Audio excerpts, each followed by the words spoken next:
The plane didn't just fall, it tore apart the sky. Daniel Reed had 5 seconds between the explosion and the ocean. 5 seconds to think of his daughter's face.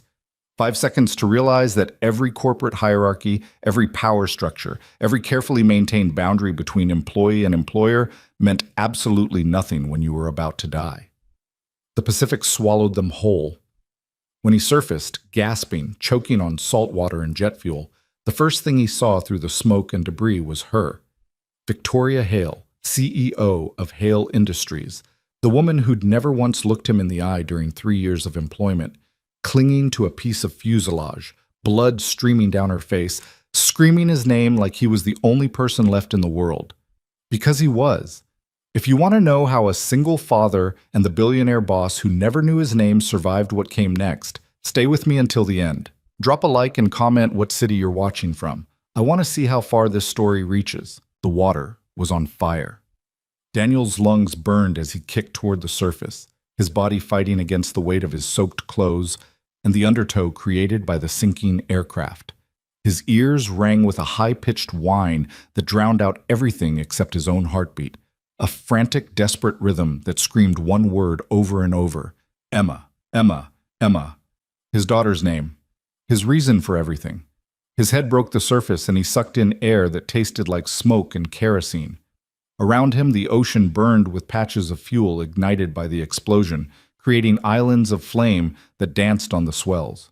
Debris rained from the sky, seat cushions, luggage, pieces of metal that hissed when they hit the water. The tail section of Flight 447 was already gone, dragged under by the weight of its own destruction.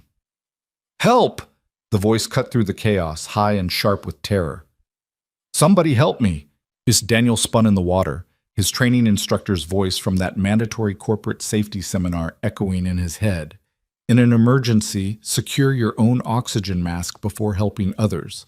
But that voice was immediately drowned out by another one, his own father's, from 20 years ago when Daniel was just a kid learning to swim in the local pool. "You see someone drowning, son. You don't think. You move." He moved. Victoria Hale was 15 feet away, barely visible through the smoke, clutching a section of the plane's interior wall panel. Her normally perfect blonde hair was plastered to her skull, dark with water and blood. The left side of her face was covered in red, a gash above her eyebrow pumping blood down her cheek and into the collar of her once pristine white blouse. "I can't." She choked on seawater, her grip slipping on the smooth panel. "I can't feel my leg." Daniel swam toward her with powerful strokes, ignoring the pain in his right shoulder where something had struck him during the initial impact. The flames were spreading, fed by fuel still leaking from the wreckage. They had maybe 2 minutes before this entire section of ocean became an inferno. "Ms. Hale!" He grabbed the panel, stabilizing it. Up close, he could see the absolute terror in her eyes he'd only ever seen filled with cold calculation during board meetings he'd been asked to set up as part of his facility's management duties. "Ms. Hale, look at me." "My leg," she gasped. "Something hit it during the... I can't feel it. I can't..." "Listen to me." Daniel's voice cut through her panic with a firmness born from 3 years of single parenthood, of talking Emma through nightmares and school fears and the paralyzing anxiety of her first day of kindergarten without a mother. "I need you to hold on to this panel and don't let go. We have to get away from the fuel." "I can't swim. My leg." "You don't have to swim. Just hold on and kick with your good leg. I'll pull us." He didn't wait for her agreement. Daniel repositioned himself, grabbed the opposite edge of the panel, and began swimming perpendicular to the debris field. His shoulder screamed in protest with each stroke, but he pushed through it. Behind them, another explosion rocked the water as a pocket of fuel ignited, the shockwave pushing them forward like a giant hand. Victoria screamed, her fingers white-knuckled on the panel. "Keep kicking," Daniel shouted. "Don't stop."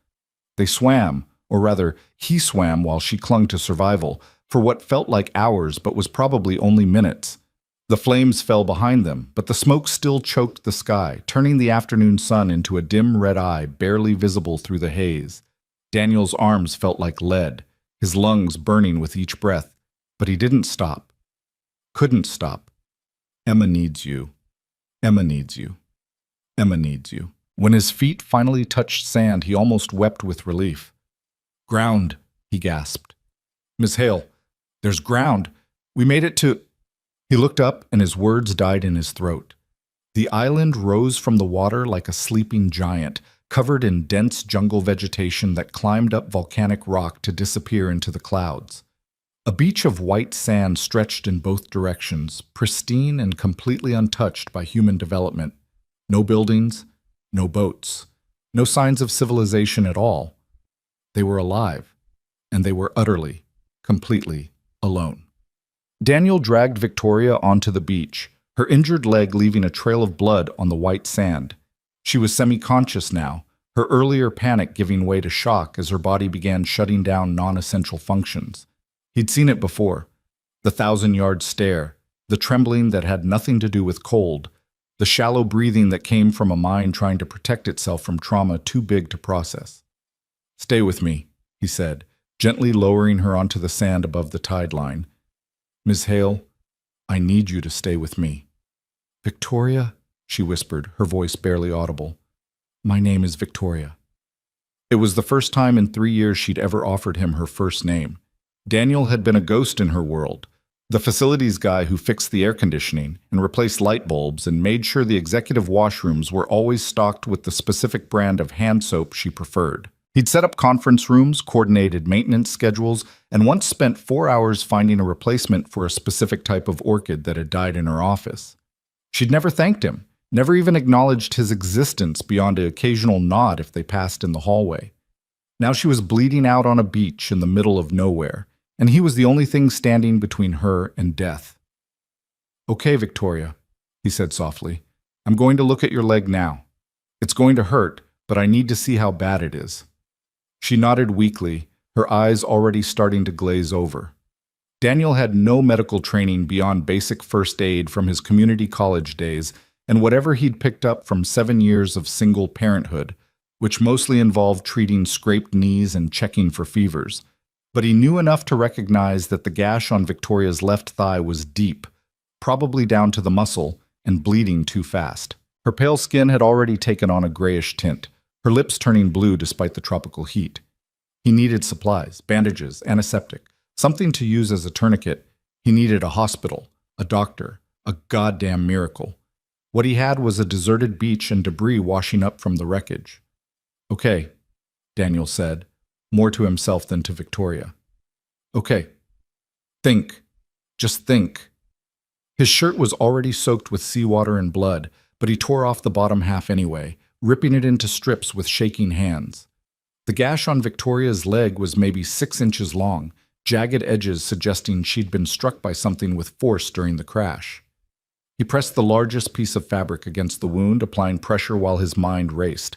In the movies, they always find a first aid kit washed up on shore, or a convenient doctor among the survivors. Or... Victoria's hand suddenly gripped his wrist with surprising strength. "Daniel," she said, and hearing his name in her voice, a voice he'd only ever heard barking orders at vice presidents and tearing apart quarterly reports, sent a chill down his spine. "Daniel, am I going to die?" He looked into her eyes and saw something he'd never expected to see from Victoria Hale. Vulnerability. Raw, unfiltered fear. The same fear he'd seen in Emma's eyes when she was 4 years old, and her mother had walked out the door for the last time, promising to come back and never returning. The fear of abandonment, of being left alone. "No," Daniel said firmly. "You're not going to die. I won't let you." It was a promise he had no business making, a guarantee he had no power to keep.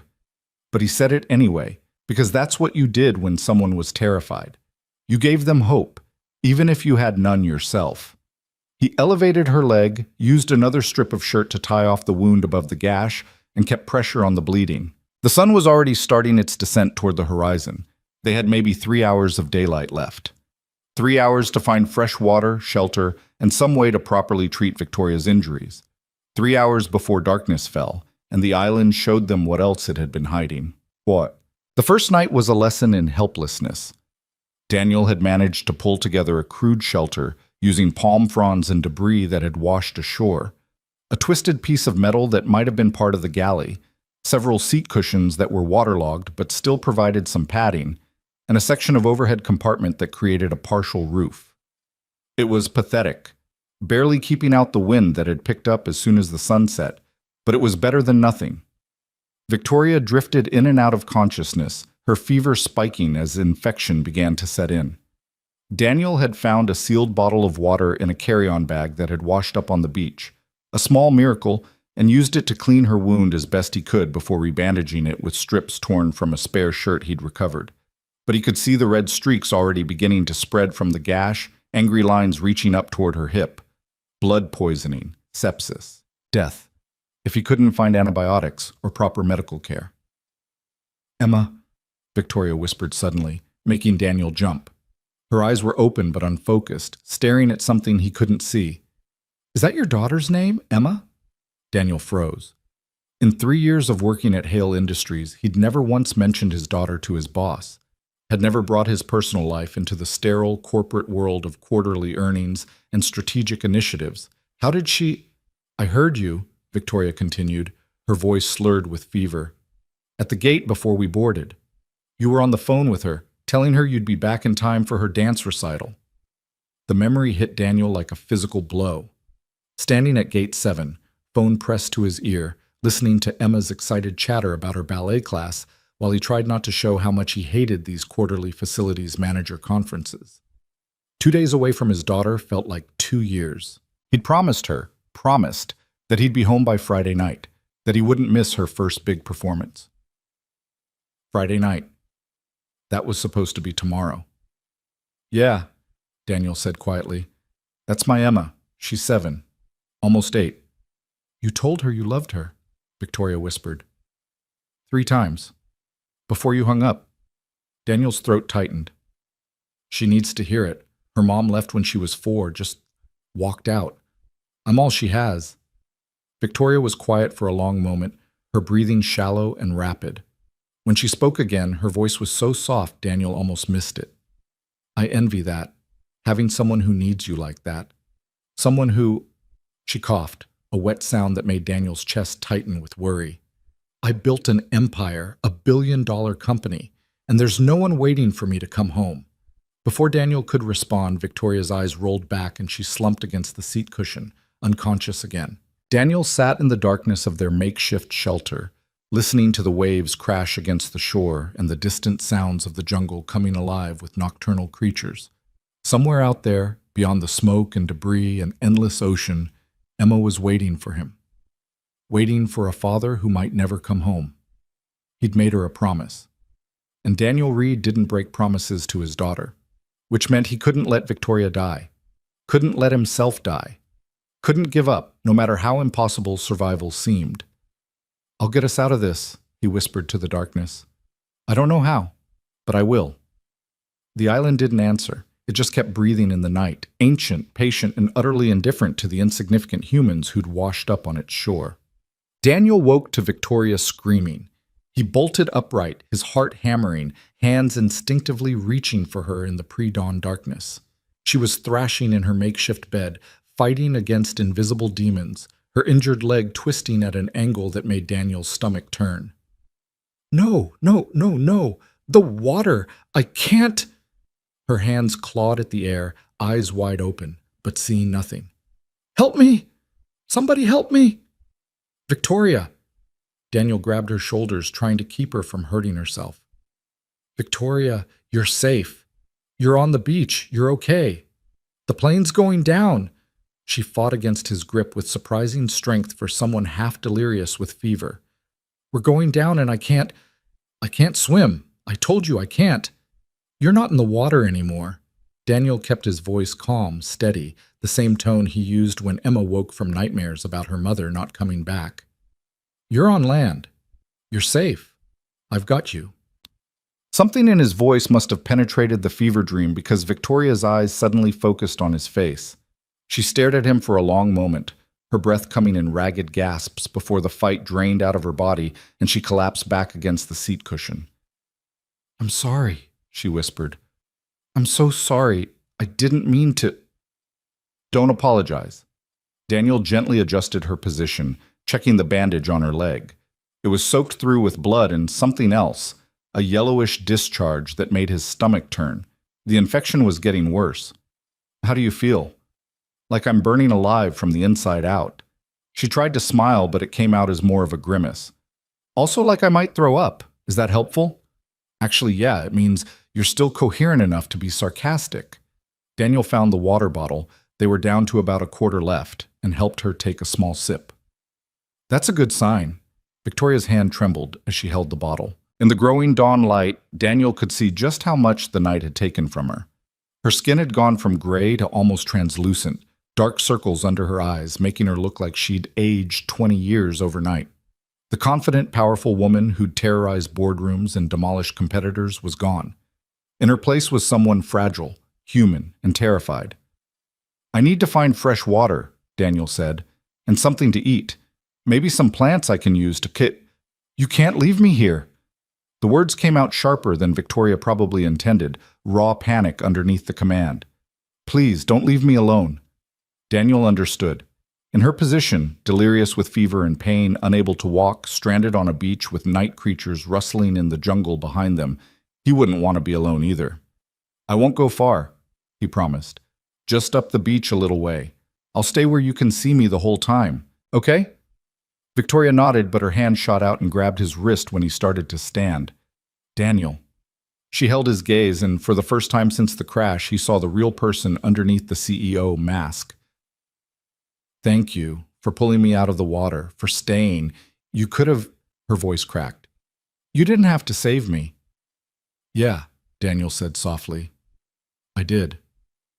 Because that's what decent people did. They helped. They showed up. They kept their promises, even when those promises were hard. He gently extracted his wrist from her grip and stood, his body protesting every movement. His shoulder had stiffened overnight, making his right arm nearly useless. His head pounded with dehydration and stress. Every muscle ached from the crash and the swim and the frantic work of building shelter. But he was alive. Victoria was alive. And they were going to stay that way. The beach revealed its treasures slowly, grudgingly. Daniel walked the tide line as the sun climbed higher, his eyes scanning the debris field that stretched for hundreds of yards in both directions. The crash site was still visible offshore, marked by a slick of fuel and floating debris. Part of him wanted to swim out there, search for supplies, maybe even find other survivors.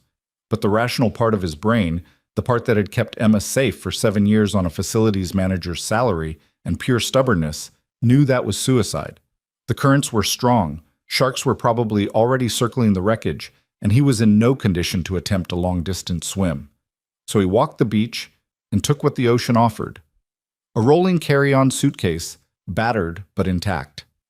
Inside, men's clothes in the wrong size, a phone that was completely dead, and thank God, a toiletry kit with a small first aid pouch, Band-Aids, antiseptic wipes, and a tiny tube of antibiotic ointment that looked like it had maybe 2 uses left in it. A plastic container that had once held someone's lunch. Empty, but watertight. Could be used to collect and store water. A child's backpack with cartoon characters on it. Daniel's hands trembled as he opened it, half expecting to find a small body nearby. Instead, some crayons, a coloring book, and a juice box that hadn't ruptured. He said a silent prayer that whoever owned this backpack had made it to a different piece of safety. 3 more water bottles, all sealed. A gift from the universe. A section of emergency exit row that included one of the flashlights from the safety kit. The batteries were waterlogged and useless, but the casing was intact. Maybe he could dry it out, find a way to make it work. And then, wedged between 2 rocks near the jungle's edge, he found it. A survival knife in a waterproof sheath, still attached to a piece of someone's belt. Daniel pulled it free with shaking hands, unsheathing the blade to reveal 6 inches of stainless steel that caught the morning light. This changed everything. With a knife, he could cut palm fronds properly for shelter, could potentially hunt or fish, could defend them if necessary, could maybe, just maybe, keep them alive long enough to be rescued. He looked up at the sky, scanning for planes, helicopters, any sign that rescue was coming. Nothing but clouds and seabirds and the endless empty blue. Victoria was awake when he returned, propped up on her elbows, despite the obvious pain it caused her. I thought you weren't coming back, she said. There was no accusation in her voice, just a statement of fact. I promised I wouldn't go far. Daniel set down his haul of supplies, noting the way her eyes widened at the knife, the water bottles, The first aid kit. Found some useful things. You're bleeding. Victoria nodded toward his right arm, where his shirt had torn during the night, revealing a long gash he hadn't even noticed he'd acquired. You should clean that. You first. Daniel opened the first aid kit, pulling out the precious antiseptic wipes and antibiotic ointment. This is going to hurt. Everything already hurts. But Victoria braced herself as he carefully peeled away the blood-soaked bandage from her leg. The wound looked worse in daylight, angry red, edges swollen and weeping. The smell of infection was faint but present. Daniel's hand shook as he cleaned it, using the antiseptic wipes as gently as possible while Victoria bit down on a piece of driftwood to keep from screaming. "I'm sorry," he murmured. "I'm so sorry. I know it hurts. Just," Victoria gasped, tears streaming down her face. "Just do it. Don't stop." He worked as quickly as he could, applying the antibiotic ointment and creating a new bandage from the cleanest shirt he'd found in the suitcase. It wasn't nearly enough. The infection needed real antibiotics, professional medical care, a hospital. What it had was Daniel Reed, former college dropout turned facilities manager, doing his best with a basic first aid kit and pure desperation. "There," he said finally, tying off the bandage. "That should help." "Maybe." Victoria let the driftwood fall from her mouth, her whole body trembling with exhaustion and pain. "You have no idea what you're doing, do you?" "Not even a little bit." Daniel sat back, wiping sweat from his forehead. "But I'm doing it anyway." For the first time since the crash, Victoria laughed. A short, sharp sound that was more hysteria than humor, but still somehow human. Still somehow hopeful. "We're going to die out here," she said. "Probably," Daniel agreed, "but not today." "No." He met her eyes. "Not today." The jungle was a wall of green that seemed to breathe. Daniel stood at the edge where beach met foliage, the survival knife in his hand, trying to build up the courage to step inside. He needed fresh water. Victoria's fever wouldn't break without it, and their salvaged bottles would last maybe 2 more days if they were careful. Somewhere in that tangle of vines and trees and shadows, there had to be a stream or a spring or something. He'd been standing there for 10 minutes, and he still hadn't moved. "What's wrong?" Victoria's voice drifted over from the shelter. She was too weak to walk, but she'd managed to prop herself up so she could see him. "Why aren't you going in?" "I don't know what's in there," Daniel admitted. "Could be snakes, wild pigs. I don't know what kind of animals live on Pacific Islands." "So you're just going to stand there?" "I'm strategizing." "You're panicking." Daniel turned to look at her, surprised by the bluntness. Victoria's face was still pale and fever-bright, but there was a spark in her eyes that hadn't been there before, a hint of the CEO who'd built an empire from nothing. "Yes," he said, "I'm absolutely panicking, because I have no idea what I'm doing, and if I go in there and something happens to me, you're alone on this beach and we both die. So excuse me if I need a minute to be terrified." Victoria was quiet for a moment, then, "You know what I did before my first board meeting, the one where I pitched my startup to investors who thought a 25-year-old woman couldn't possibly know anything about tech?" Daniel waited. "I locked myself in the bathroom and threw up," Victoria said. "Twice. Then I looked in the mirror and I told myself that being terrified was fine. Being unprepared was fine. Being a young woman in a room full of men who already thought I'd fail was fine, as long as I walked into that room and did it anyway." "Did you get the funding?" "Hell no. They laughed me out of the building." Victoria smiled, sharp and fierce despite her fever. "But I walked in there, and then I walked into the next meeting, and the next, until someone finally said yes." Daniel looked at the jungle, then back at Victoria. "Are you telling me to go in there even though I'm terrified?" "I'm telling you that you're going to be terrified no matter what. Might as well be terrified while doing something useful." She paused. "Also, I'm really, really thirsty, so there's that." Despite everything, the crash, the isolation, the very real possibility they'd never be found, Daniel laughed. Actually laughed. "You're kind of a jerk when you have a fever," he said. "I'm kind of a jerk all the time," Victoria corrected. "You've just never talked to me long enough to notice." "Fair point."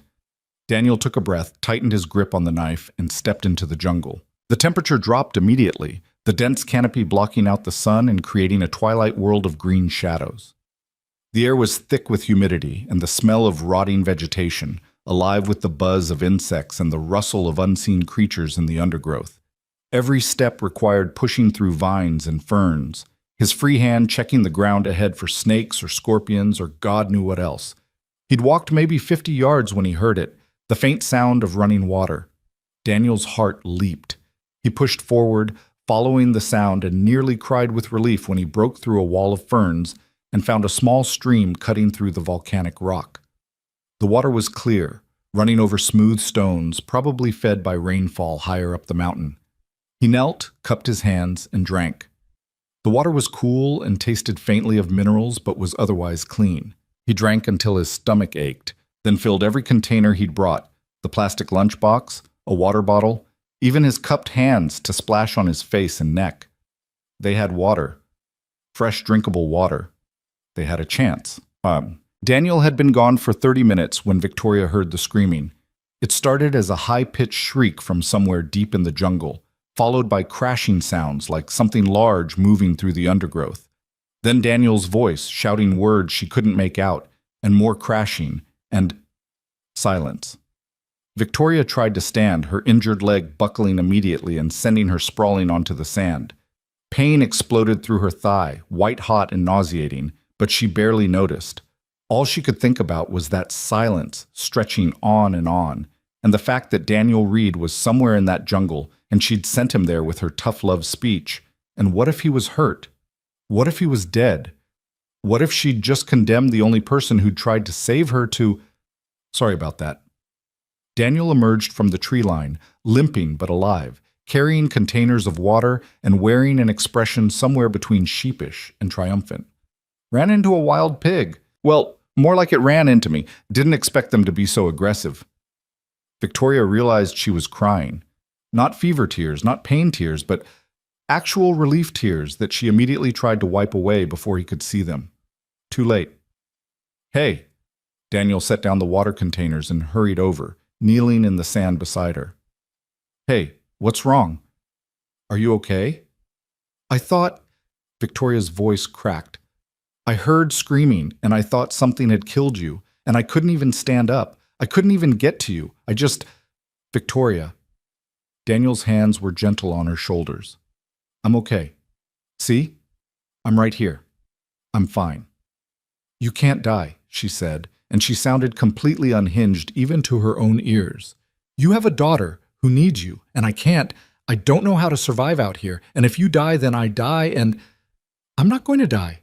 Daniel's voice was firm, grounding. And neither are you. Look, I found fresh water, clean water. This changes everything. He helped her sit up properly, then opened one of the bottles and handed it to her. Victoria drank, the cool water shocking her system after hours of fever-induced dehydration. It was the best thing she'd ever tasted. I'm sorry, she said when she could breathe again. I'm not usually like this. You're injured and terrified and stranded on a deserted island after surviving a plane crash, Daniel said. I think you're allowed to have a moment.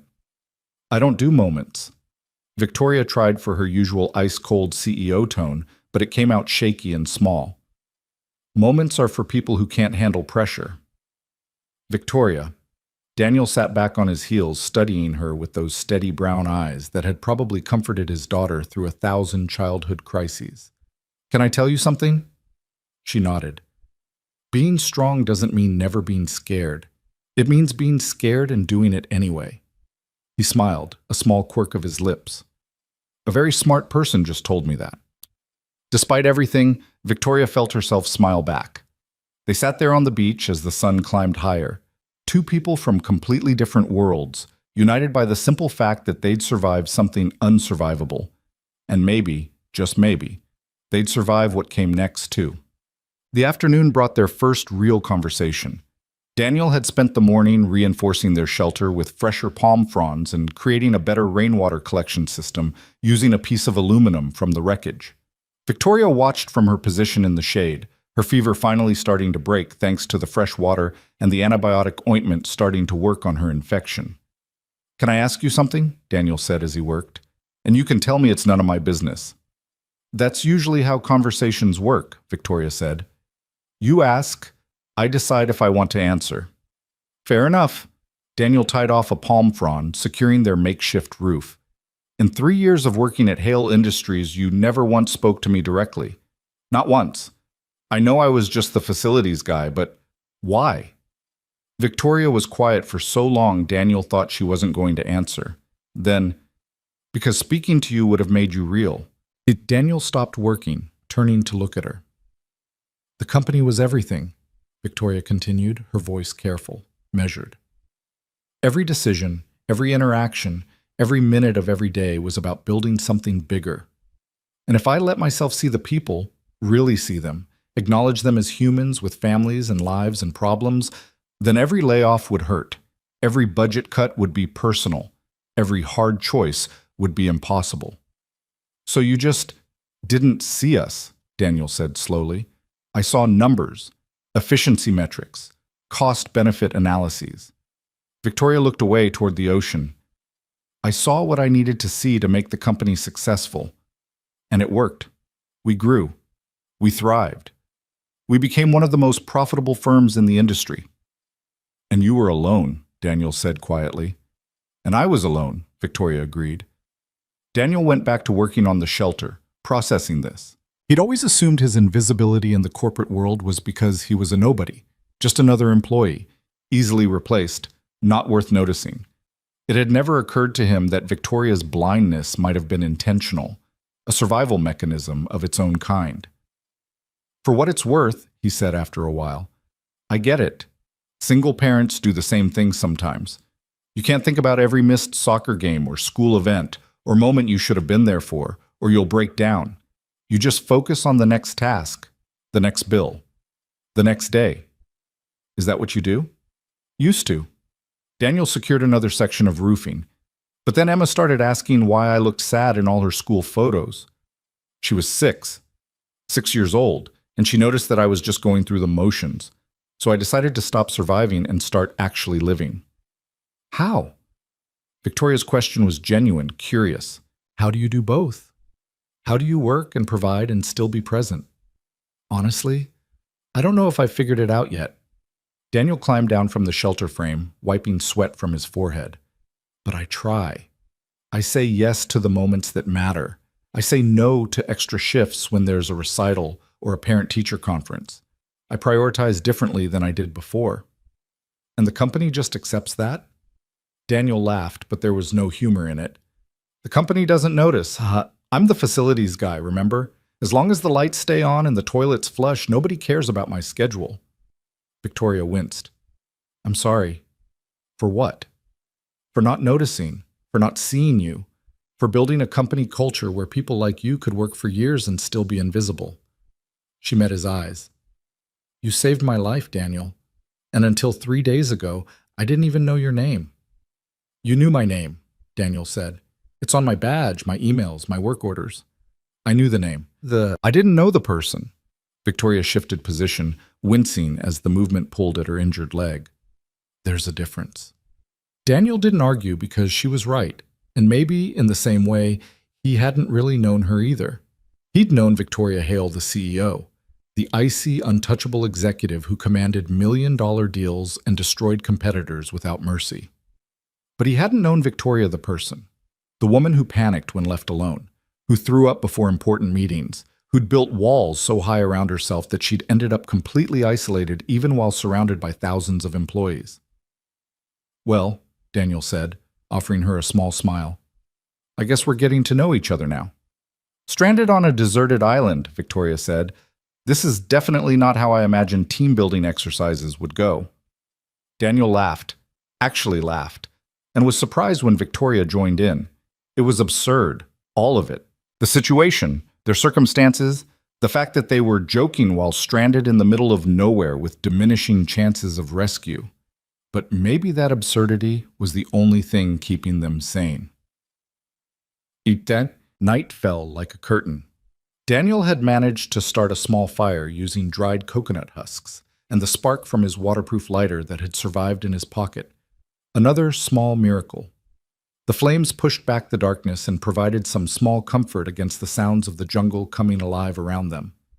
Victoria's fever had broken properly now, leaving her exhausted but clearer-minded than she'd been since the crash.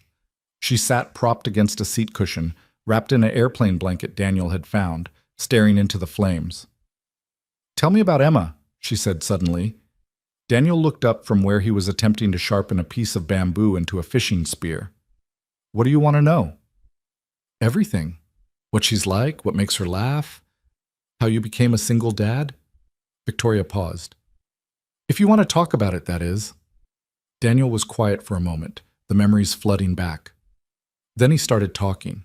He told her about meeting Emma's mother in college, about the unexpected pregnancy that had derailed both their plans for the future, about trying to make it work despite being too young and too broke and too unprepared for parenthood, about coming home one day to find Emma crying in her crib and a note on the kitchen counter saying her mother couldn't do it anymore, couldn't handle the responsibility, couldn't sacrifice her life for a child she'd never really wanted. "She was 4 years old," Daniel said, his voice rough with old pain. "Emma was 4, and her mom just walked away, left me with a kid, a part-time job, and about $300 in the bank." "What did you do?" "What could I do? I figured it out."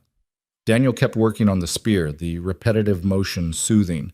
Dropped out of school, got the facilities job at Hale Industries because it had benefits and steady hours. Learned to do Emma's hair from YouTube videos. Became an expert on princess movies and playground politics. That must have been terrifying. "It was the most terrifying thing I've ever done," Daniel admitted. "Until this." Victoria was quiet, processing. Then, "She's lucky to have you." "I'm lucky to have her." Daniel set down the spear, looking across the fire at his boss. Former boss? Current survival partner? Seeing her in the flickering light. "She's the reason I get up every morning. The reason I work hard even when the work is invisible. The reason I can't give up out here." "Because you made her a promise." "Because I always keep my promises to Emma. Always." Victoria stared into the fire, her expression unreadable. When she spoke again, her voice was so soft Daniel almost missed it. "My father promised me a lot of things. That he'd stop drinking, that he'd show up to my school events, that he'd be proud of me." She wrapped the blanket tighter around herself. "He broke every single one. So I promised myself I'd never need anyone's promises again. I'd be so successful, so powerful, so completely self-sufficient that I'd never be disappointed." "Did it work?" Daniel asked gently. "I built a billion-dollar company. I became one of the most powerful women in tech. I achieved everything I set out to achieve." Victoria met his eyes across the fire. "And I ended up exactly where I feared most, alone, needing someone, and having to trust that they won't let me down." The weight of that trust settled between them, heavy and sacred.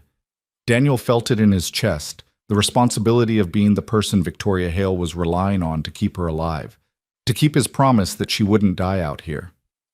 "I won't let you down," he said. "How can you know that?" "Because I don't break promises." Daniel picked up the spear again, testing the point. "Not to Emma, and not to you." Victoria didn't respond, but something in her expression shifted, a subtle relaxation, like a wall beginning to crack. They sat in silence after that, watching the fire burn down to embers while the island breathed around them. Somewhere in the darkness, something screamed. Whether animal or bird, Daniel couldn't tell. But for the first time since washing up on this beach, the sounds didn't terrify him quite as much. They were still alive, still fighting, and tomorrow they'd wake up and fight again. Because that's what survivors did. They kept going, even when going seemed impossible. They kept promises, even when promises seemed foolish. They kept each other alive because the alternative was dying alone. And Daniel Reed had learned a long time ago that he was very, very good at refusing to quit, even when quitting would have been easier.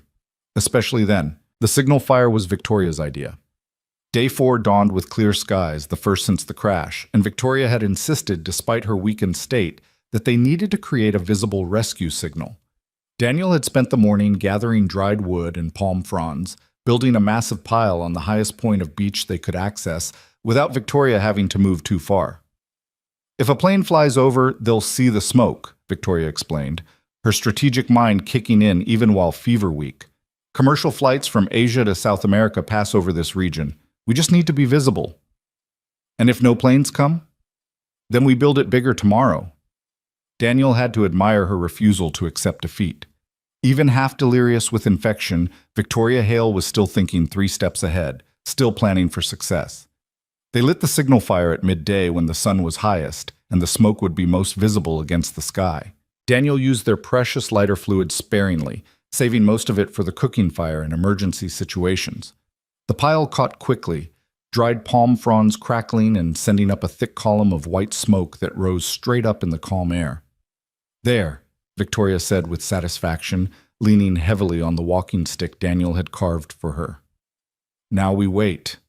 They waited. Hours passed. The signal fire burned down and Daniel added more fuel, keeping the smoke going. They scanned the sky until their eyes ached, looking for any sign of aircraft, helicopters, rescue vessels.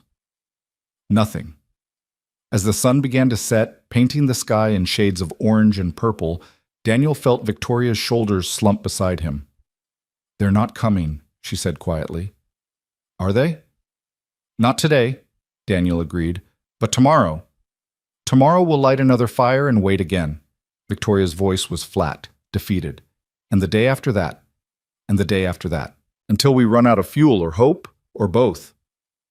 Daniel wanted to argue, to offer false comfort, to tell her rescue was definitely coming. But he'd never been good at lying, especially to people who mattered. "Maybe," he said instead. "Or maybe tomorrow's the day someone sees us. We don't know. We can't know." "How do you stay so positive?" Victoria turned to look at him, genuine confusion in her eyes. "How do you keep hoping when everything is objectively terrible?" Daniel thought about Emma, about single parenthood and broken promises and learning to make a life out of scattered pieces, about the 1,000 small choices he'd made over 7 years to keep moving forward, even when forward seemed impossible. "I don't know if it's hope," he said slowly. "Maybe it's just stubbornness. Maybe I'm just too stupid to know when to quit." Victoria laughed, sharp and sudden. "You're not stupid, Daniel." "Then maybe I just don't have a choice." He met her eyes. "Because the alternative is lying down and dying, and I can't do that. I won't do that. Not when Emma's waiting for me." "And me?" Victoria's question was quiet, vulnerable. "What if I want to quit? What if I'm tired of fighting?"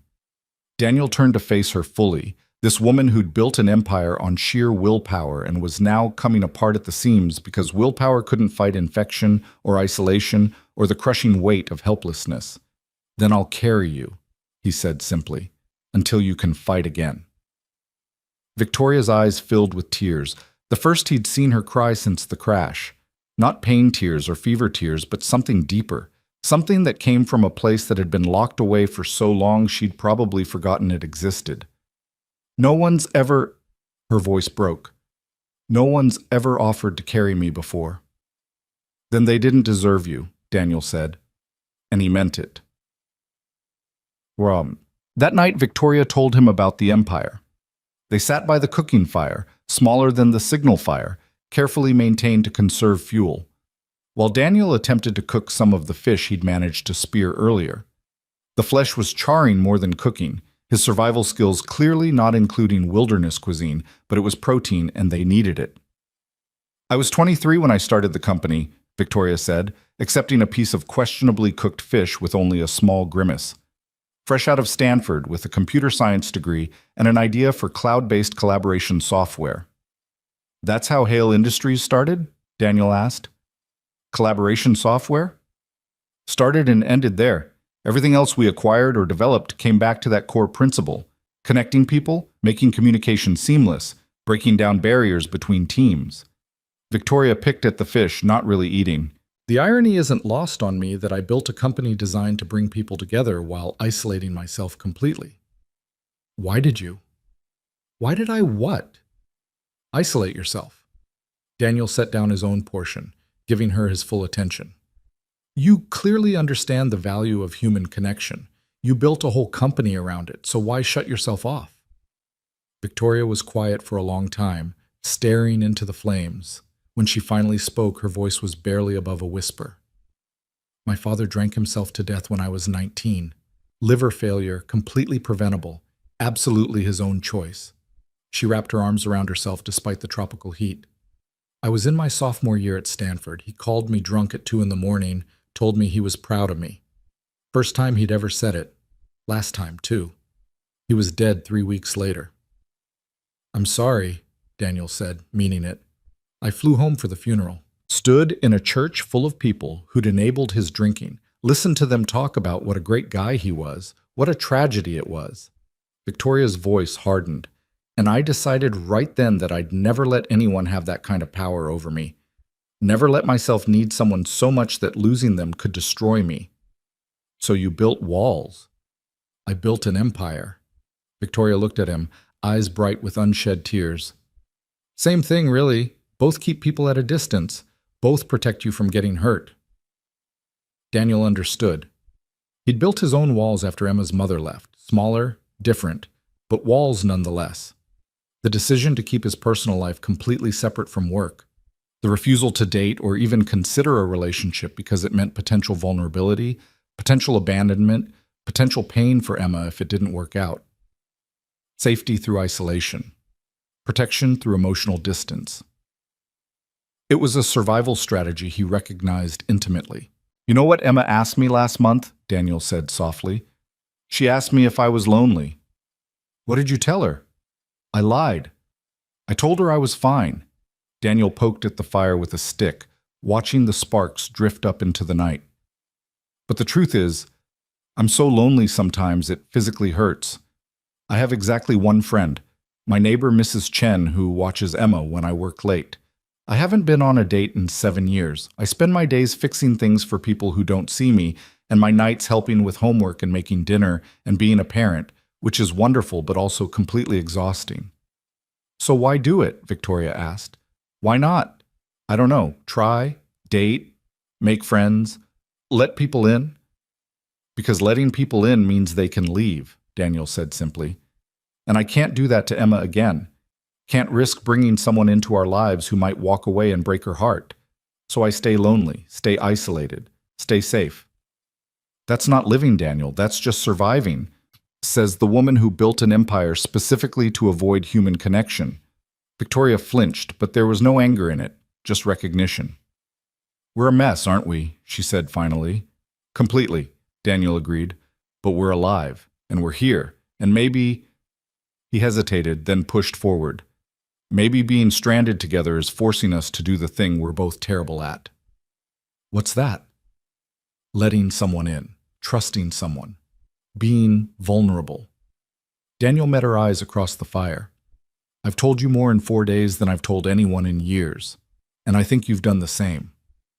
Victoria didn't deny it. Instead, she looked at him with an expression he couldn't quite read, something between fear and hope, vulnerability and strength.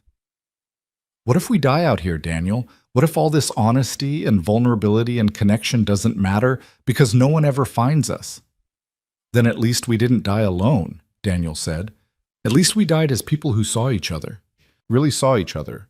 Not boss and employee, not CEO and facilities guy, but two humans who survived something impossible together. That's surprisingly profound for someone who burns fish. Hey, I'm getting better. Daniel picked up the charred remains of his dinner. This one's only mostly inedible. Victoria laughed, and the sound echoed across the beach, mixing with the waves and the crackling fire and the endless night sounds of the jungle. They were stranded, they were injured, they were running out of supplies and time and hope, but they weren't alone. And maybe, just maybe, that would be enough. The morning of day 5 brought rain. It started as a whisper against the palm fronds of their shelter, then built into a steady drumming that woke Daniel from a restless sleep filled with dreams of Emma's dance recital. In the dream, he'd been sitting in the audience watching his daughter spin across the stage, but every time he tried to call out to her, no sound came from his throat. She kept dancing, never knowing he was there, never hearing him say he was proud of her. He woke with tears on his face and Victoria's hand on his shoulder. You were talking in your sleep, she said quietly. Calling for Emma. Daniel wiped his eyes quickly, embarrassed to be caught so vulnerable.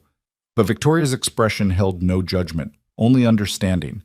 She'd had her own nightmares during the night. He'd heard her crying out, something about drowning, about water filling her lungs. "What day is it?" he asked, though he already knew. He'd been counting, scratching marks into a piece of driftwood like some cliché castaway from a movie. "Friday," Victoria said. "The recital was last night." The words hit Daniel like a physical blow. While he'd been stranded on this beach, fighting to keep them alive, his daughter had performed her first big ballet number without him there, had scanned the audience looking for his face and not found it, had probably cried when Mrs. Chen tried to explain that Daddy's plane had some trouble, but he'd be home soon. Except the news had probably reached San Francisco by now. Flight 447, missing over the Pacific. All passengers presumed lost. They'd be planning memorials, filing death certificates, moving on. Emma would grow up thinking her father had broken his promise. "Daniel," Victoria's voice was firm, cutting through his spiral. "Don't do that. Don't go to that dark place." "I missed it," he said, his voice breaking. "I promised her I wouldn't miss it, and You survived a plane crash. You saved my life. You've kept us alive for 5 days on a deserted island with nothing but determination and a pocket knife." Victoria grabbed his face with both hands, forcing him to look at her. "Emma will understand. When you get back to her, and you will get back to her, she'll understand." "How do you know?" "Because she's your daughter, and if she's anything like you, she'll just be grateful you're alive." The rain intensified, turning the beach into a sheet of gray. Daniel could barely see the ocean through the downpour. He should have been grateful. Their water collection system was filling rapidly, giving them fresh drinking water without the risky jungle trek. But all he could think about was Emma, alone, believing he'd abandoned her like her mother had. "Tell me about the recital," Victoria said, settling back against the shelter wall. "What was she going to perform?" "Swan Lake, like a simplified version for her age group, but still." Daniel found himself smiling despite the pain. "She'd been practicing for 3 months. Every night after dinner, she'd make me watch her routine. I must have seen it 100 times. "Show me." Daniel looked at her like she'd lost her mind. "What?" "Show me the routine. You've seen it 100 times, you said. So, show me." Victoria's eyes held a challenge.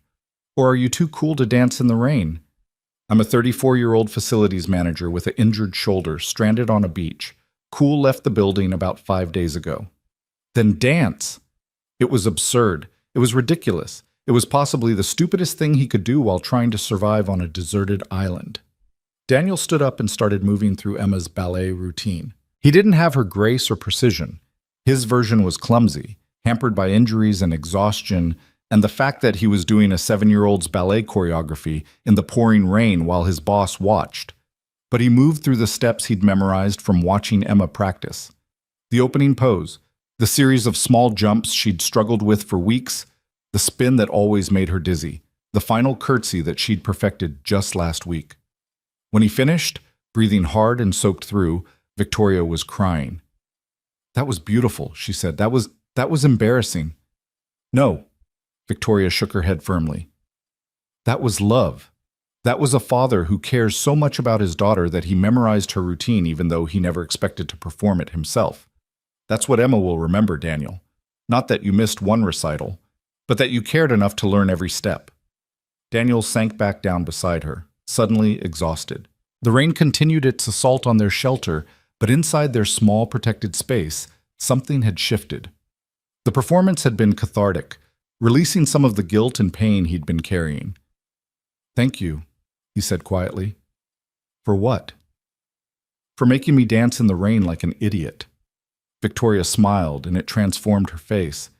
In 5 days, Daniel had seen her terrified, fevered, vulnerable, and fierce, but this was the first time he'd seen her genuinely happy. "You know what I realized watching you?" she said. "I've never loved anything the way you love Emma. I've been passionate about success, obsessed with building the company, driven to prove everyone wrong. But I've never loved something so much that I'd memorize ballet choreography just to feel closer to it." "It's different with kids," Daniel said. "They change everything. Suddenly you're capable of love you didn't know existed, and fear you didn't know was possible." "Do you think—" Victoria hesitated, then pushed forward. "Do you think it's too late for me to have that kind of connection with someone?" Daniel looked at this woman who'd spent her adult life building walls, isolating herself, choosing power over connection, who was now stranded on a beach asking if redemption was possible. "No," he said firmly. "It's never too late. You just have to choose differently." "How?" "You start small. You let one person in, then another. You take risks even when they terrify you. You accept that sometimes people will let you down, but sometimes they won't, and the second group makes the first group worth it." Victoria absorbed this, turning it over in her mind. "Is that what you did? After Emma's mother left?" "No," Daniel admitted. "I did the opposite. I shut everyone out except Emma. Built my whole life around keeping her safe and isolated from anyone who might hurt her." He paused. "But I'm starting to think maybe I got it wrong. Maybe by protecting her from potential pain, I'm also keeping her from potential joy." "What changed your mind?" Daniel gestured at their shelter, the beach, the impossible situation they'd found themselves in. "This, you, realizing that isolation doesn't actually protect you. It just makes you alone when things go wrong." The rain began to ease, tapering off to a light mist. Through the clouds, Daniel could see hints of blue sky trying to break through. The storm was passing. They'd survived another night, another challenge. "When we get rescued," Victoria started. "If we get rescued," Daniel corrected gently. "When?" Victoria insisted with surprising fierceness. "When we get rescued, I'm going to do things differently. I'm going to actually see the people who work for me, learn their names, ask about their families, build a company that values humans, not just productivity." "That's a good plan." "And you're going to stop hiding," Victoria continued, pointing at him. "You're going to let people into your life. Date. Make friends. Give Emma a chance to see what healthy relationships look like, instead of watching her father slowly disappear into loneliness." "Deal," Daniel said, "but only if we both actually follow through." "Deal."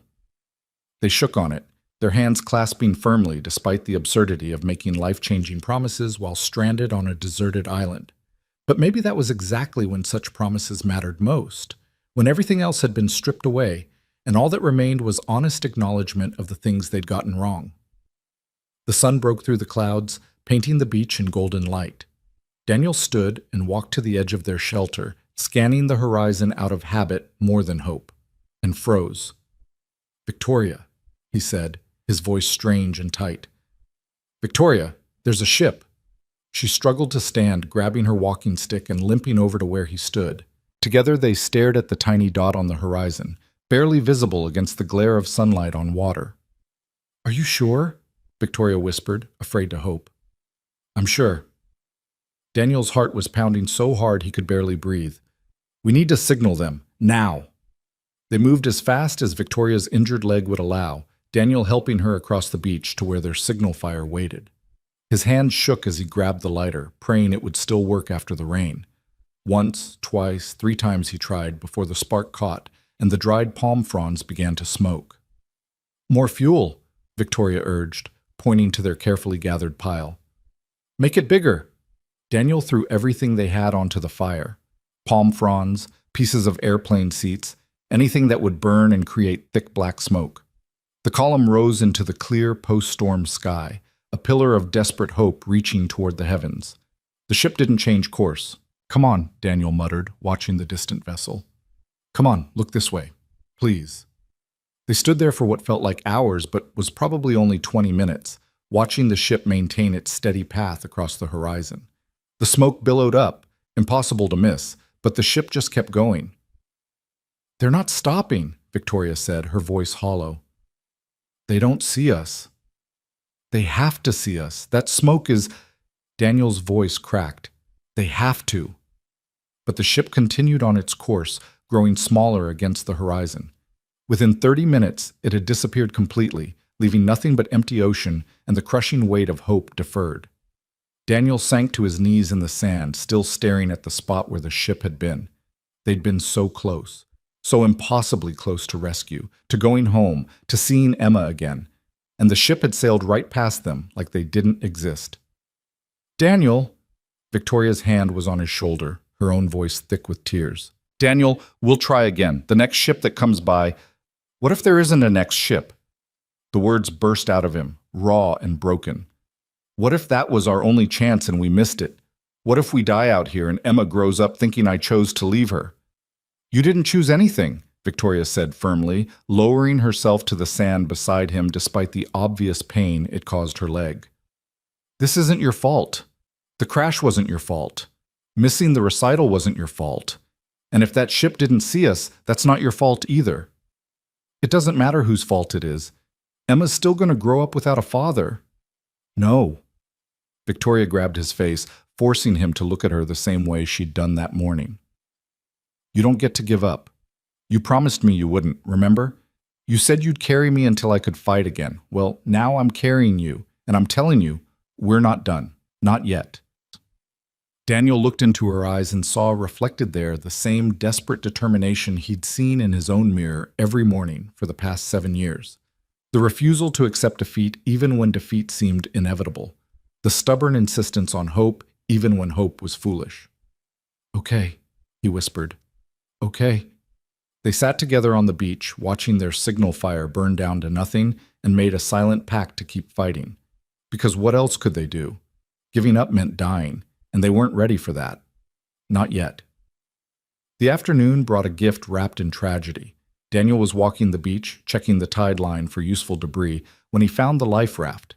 It was half inflated, torn along one side, clearly damaged during the crash. But inside, strapped to the emergency supply compartment, was a waterproof survival kit. His hand shook as he opened it. Inside, emergency flares, a signal mirror, a basic medical kit with actual antibiotics, water purification tablets, emergency rations, a real compass, and a solar-powered emergency beacon. Victoria! Daniel's shout echoed across the beach. Victoria, you need to see this! She made her way over as quickly as her injured leg allowed, her eyes widening when she saw the contents of the survival kit spread across the sand. Is that antibiotics? Real ones. Daniel held up the sealed package like it was made of gold. And flares and a beacon and... Victoria, this changes everything. For the first time since the ship had disappeared, hope flickered back to life in Victoria's eyes. The beacon. Can you activate it? Daniel examined the device carefully. It was designed to send out a distress signal that would be picked up by satellites and relay their position to rescue services. But the solar panel was cracked, probably damaged during the crash, and he had no way of knowing if it still worked. I can try, he said. But even if it works, it might take days or even weeks for someone to respond. We're pretty far off standard shipping lanes. But they'll know we're here. They'll know to look for us. Yeah. Daniel activated the beacon, watching a small red light begin to blink. They'll know. The antibiotics were the more immediate miracle. Daniel helped Victoria take the first dose that evening, watching the fever that had been threatening to return finally break for good. Within 2 days, the infection in her leg had visibly improved, the angry red streaks fading and the wound beginning to close properly. I can't believe we had antibiotics this whole time, Victoria said on day 7, examining her healing leg with wonder. Just floating out there in that raft. We didn't know to look for it, Daniel pointed out. And honestly, you needed that infection to get bad enough that we'd appreciate these when we found them. That's a very optimistic take on me almost dying from sepsis. I'm an optimist. It's annoying, I know. Victoria smiled, and Daniel noticed how different she looked now compared to that first day. The terror had faded from her eyes, replaced by something calmer, more grounded. She'd stopped flinching at every jungle sound and had even started helping with camp tasks, insisting on using her hands even when her leg kept her stationary. Can I tell you something? She said, breaking the comfortable silence. Always. This is the longest I've gone without checking my phone or email since I was 23 years old. Victoria looked almost embarrassed by the admission. I used to sleep with my phone next to my pillow. Would wake up at 3 in the morning to answer messages from our Asian offices. Couldn't even eat breakfast without scrolling through reports. Sounds exhausting. It was, but it was also safe. As long as I was working, I was in control. I was productive. I was valuable. She paused. Out here, none of that matters. I can't send emails or attend meetings or close deals. I'm just me, without all the armor. And how does that feel? Victoria considered the question seriously. Terrifying, but also kind of freeing. Like maybe I don't have to be Victoria Hale, CEO, every single second. Maybe I can just be Victoria. For what it's worth, Daniel said, I prefer Victoria to Ms. Hale. You never called me Ms. Hale before the crash. Sure I did, every time I had to send you a work order or schedule maintenance in your office. But you never spoke to me directly. Because you never spoke to me, Daniel pointed out gently. Hard to build a relationship with someone who doesn't acknowledge your existence. Victoria winced. I really was terrible, wasn't I? You were efficient, focused, very good at your job. Daniel poked at the cooking fire with a stick. But, yeah, also kind of terrible to the people who worked for you. I want to fix that. When we get back. She looked at him seriously. I mean it, Daniel. I want to build something different, a company that actually values its people.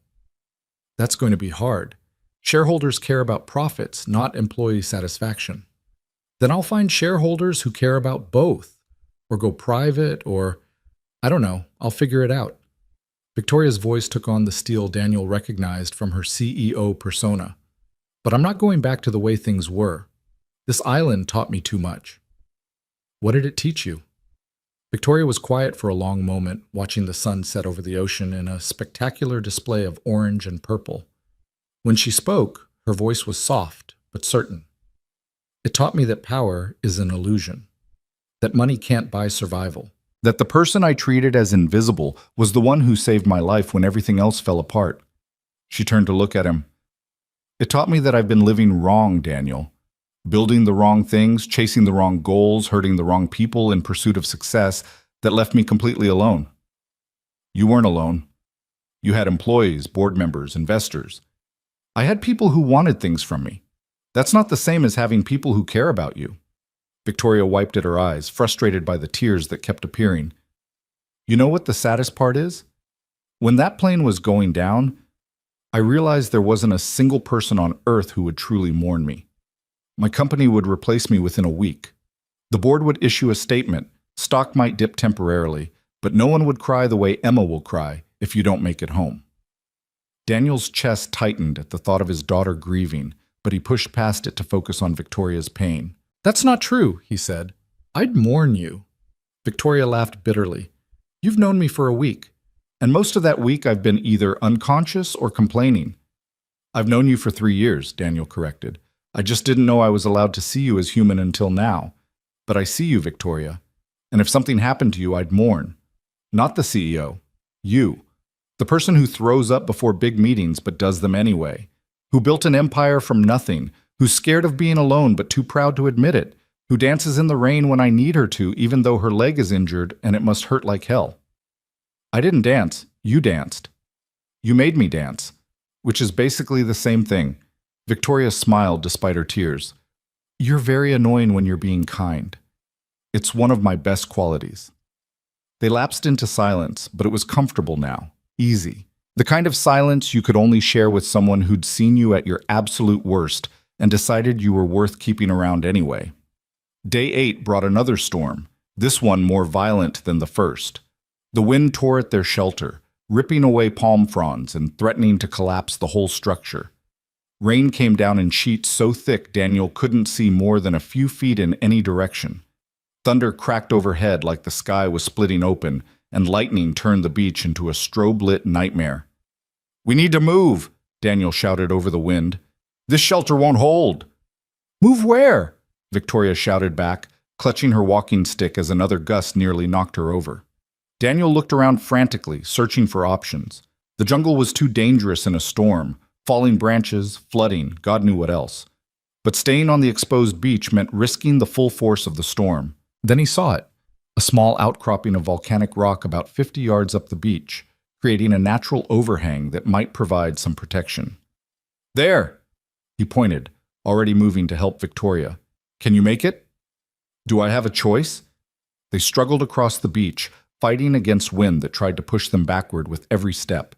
Victoria's injured leg nearly gave out twice, but Daniel caught her both times, his arm around her waist supporting most of her weight.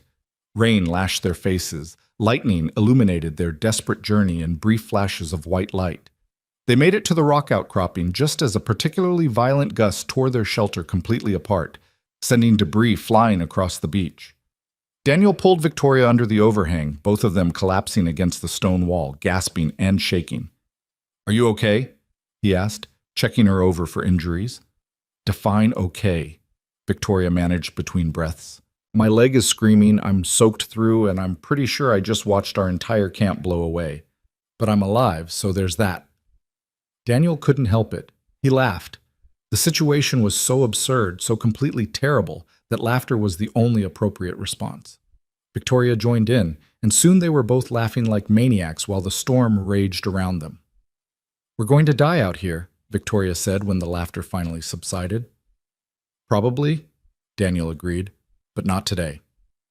"No, not today." The storm lasted through the night and into the next morning. By the time it finally passed, their camp was destroyed. The shelter was gone, scattered across the beach in pieces. Their carefully gathered supplies were either blown away or soaked through. Even their signal fire had been reduced to wet ash, but the survival kit had survived, tucked safely in its waterproof container under the rock outcropping. And the emergency beacon was still blinking its steady red pulse, sending out its silent call for help across hundreds of miles of empty ocean. "We rebuild," Daniel said, surveying the destruction with exhausted determination. "That's what we do. We rebuild and we keep going." Victoria nodded, leaning on her walking stick and looking at the beach with the same analytical mind she'd once used to evaluate quarterly reports. "We'll need a better shelter design," she said, "something that can withstand high winds. And we should move our camp to higher ground, away from potential storm surges." "Look at you, thinking like a survivor." "I learned from the best." Victoria met his eyes, and there was warmth there that hadn't existed a week ago. Respect. Maybe even friendship. "Come on, boss, let's get to work." "I'm not your boss," Daniel pointed out. "No," Victoria agreed with a small smile, "but you're definitely in charge out here. So that makes you the boss of me. How's it feel?" "Weird," Daniel admitted. "Really weird." They spent day 9 rebuilding what the storm had destroyed, working together with the easy rhythm of a team that had learned each other's strengths. Victoria's strategic mind planned the new shelter design, while Daniel's practical skills brought her vision to life. By sunset, they had a smaller but sturdier structure positioned in a more protected spot near the rock outcropping. That night, as they sat by their rebuilt fire eating roasted fish that Daniel was getting marginally better at cooking, Victoria asked the question he'd been dreading. "What if the beacon doesn't work? What if no one's coming?" Daniel had thought about this constantly over the past 2 days. The beacon's damaged solar panel, the remoteness of their location, the possibility that they'd already been declared dead and the search had been called off. "Then we survive anyway," he said finally. "We figure out how to make this island our home. We find ways to stay healthy, stay fed, stay sane. And we wait for the next ship or the next storm that might blow us somewhere else, or..." He shrugged. "Or we grow old on this beach telling each other stories until one of us dies and the other has to figure out how to keep going alone." "That's the most depressing pep talk I've ever heard." "You asked for honesty, not optimism." Victoria was quiet for a moment, then said something that surprised him. "If we do have to stay here permanently, at least I won't be alone. That's something." "Yeah," Daniel agreed softly. "That's something." The next morning, day 10, started like all the others. Daniel woke before dawn, checked the beacon to make sure it was still working, scanned the horizon for ships or planes. Victoria woke shortly after, her healing leg allowing her more mobility each day. They had breakfast, some of the emergency rations mixed with coconut meat, and discussed their plans for the day. Daniel was midway through explaining his idea for building a better fishing trap when Victoria suddenly grabbed his arm. "Daniel, listen!" He stopped talking, straining his ears.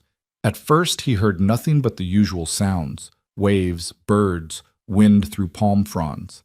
Then he heard it, the distant thrum of an engine. They both scrambled to their feet, Daniel helping Victoria stand despite her haste. The sound was growing louder, definitely mechanical, definitely human-made. "Is that..." Victoria's voice was breathless with hope and fear. "A boat," Daniel confirmed, his heart hammering. "That's definitely a boat." They rushed to the beach, Victoria moving faster than she had since the crash, despite the pain it must have caused her injured leg. The sound was coming from the north, around the curve of the island where they couldn't see yet. The flares! Daniel ran back to their shelter, grabbing the emergency flares from the survival kit. His hands shook as he tried to remember the instructions. Pull the cap, strike the base, aim away from yourself. The boat appeared around the headland, a small Coast Guard cutter, white and orange, flying the flag of American Samoa. On its deck, figures moved with purpose, scanning the coastline. Daniel pulled the cap off the first flare, struck it against the base, and aimed it toward the sky. It shot upward with a whoosh and a brilliant red light that burned against the morning blue. Someone on the boat shouted. The vessel changed course, heading directly toward them. "They see us," Victoria whispered, and Daniel looked over to see tears streaming down her face. "Daniel, they see us. They're coming." He pulled her into a hug, both of them shaking with relief and disbelief and overwhelming gratitude. After 10 days of survival, of fighting and hoping and refusing to give up, rescue had finally come. The boat approached carefully, mindful of the reef, and dropped anchor about 100 yards offshore. A smaller inflatable was lowered, and 2 Coast Guard officers motored toward the beach. As they drew closer, Daniel could see the shock on their faces. Probably not what they'd expected to find after tracking an emergency beacon for 3 days. "Daniel Reed?" one of them called out as they reached the shallows. "Victoria Hale?" "Yes!" Daniel shouted back, his voice cracking. "We're survivors from Flight 447. "Oh, thank God," the officer said, and there were tears in his eyes, too. "Thank God. Everyone thought the search was called off 4 days ago. Everyone on that flight was presumed dead." The words hit Daniel like a punch to the gut. Emma thought he was dead, had been mourning him for almost a week, had probably already attended some kind of memorial service, listening to people say nice things about a father who'd broken his promise. "My daughter," Daniel said urgently as the officers reached them, already checking them over for injuries. "I need to call my daughter, please. She thinks I'm—" "We'll get you to a phone right away," the officer promised. "Both of you. Let's get you on the boat first, make sure you're stable, then we'll handle communications, okay?" Daniel nodded, not trusting himself to speak. The officer helped Victoria into the inflatable while his partner supported Daniel, both of them gentle with their rescued cargo. As they motored back to the cutter, Daniel looked back at the island that had been their prison and salvation for 10 days. The beach where they'd washed up, the jungle where he'd found fresh water, the rock outcropping that had sheltered them during the storm. It looked peaceful in the morning light, almost welcoming. But Daniel knew the truth. The island was indifferent to human survival. They'd lived not because the island had been kind, but because they'd refused to die. Because they'd had each other. Victoria's hand found his, squeezing gently. He squeezed back, a silent acknowledgement of everything they'd survived together, everything they'd learned, everything that had changed between them in 10 impossible days.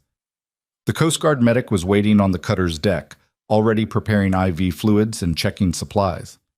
But the captain intercepted them first, a phone in his hand.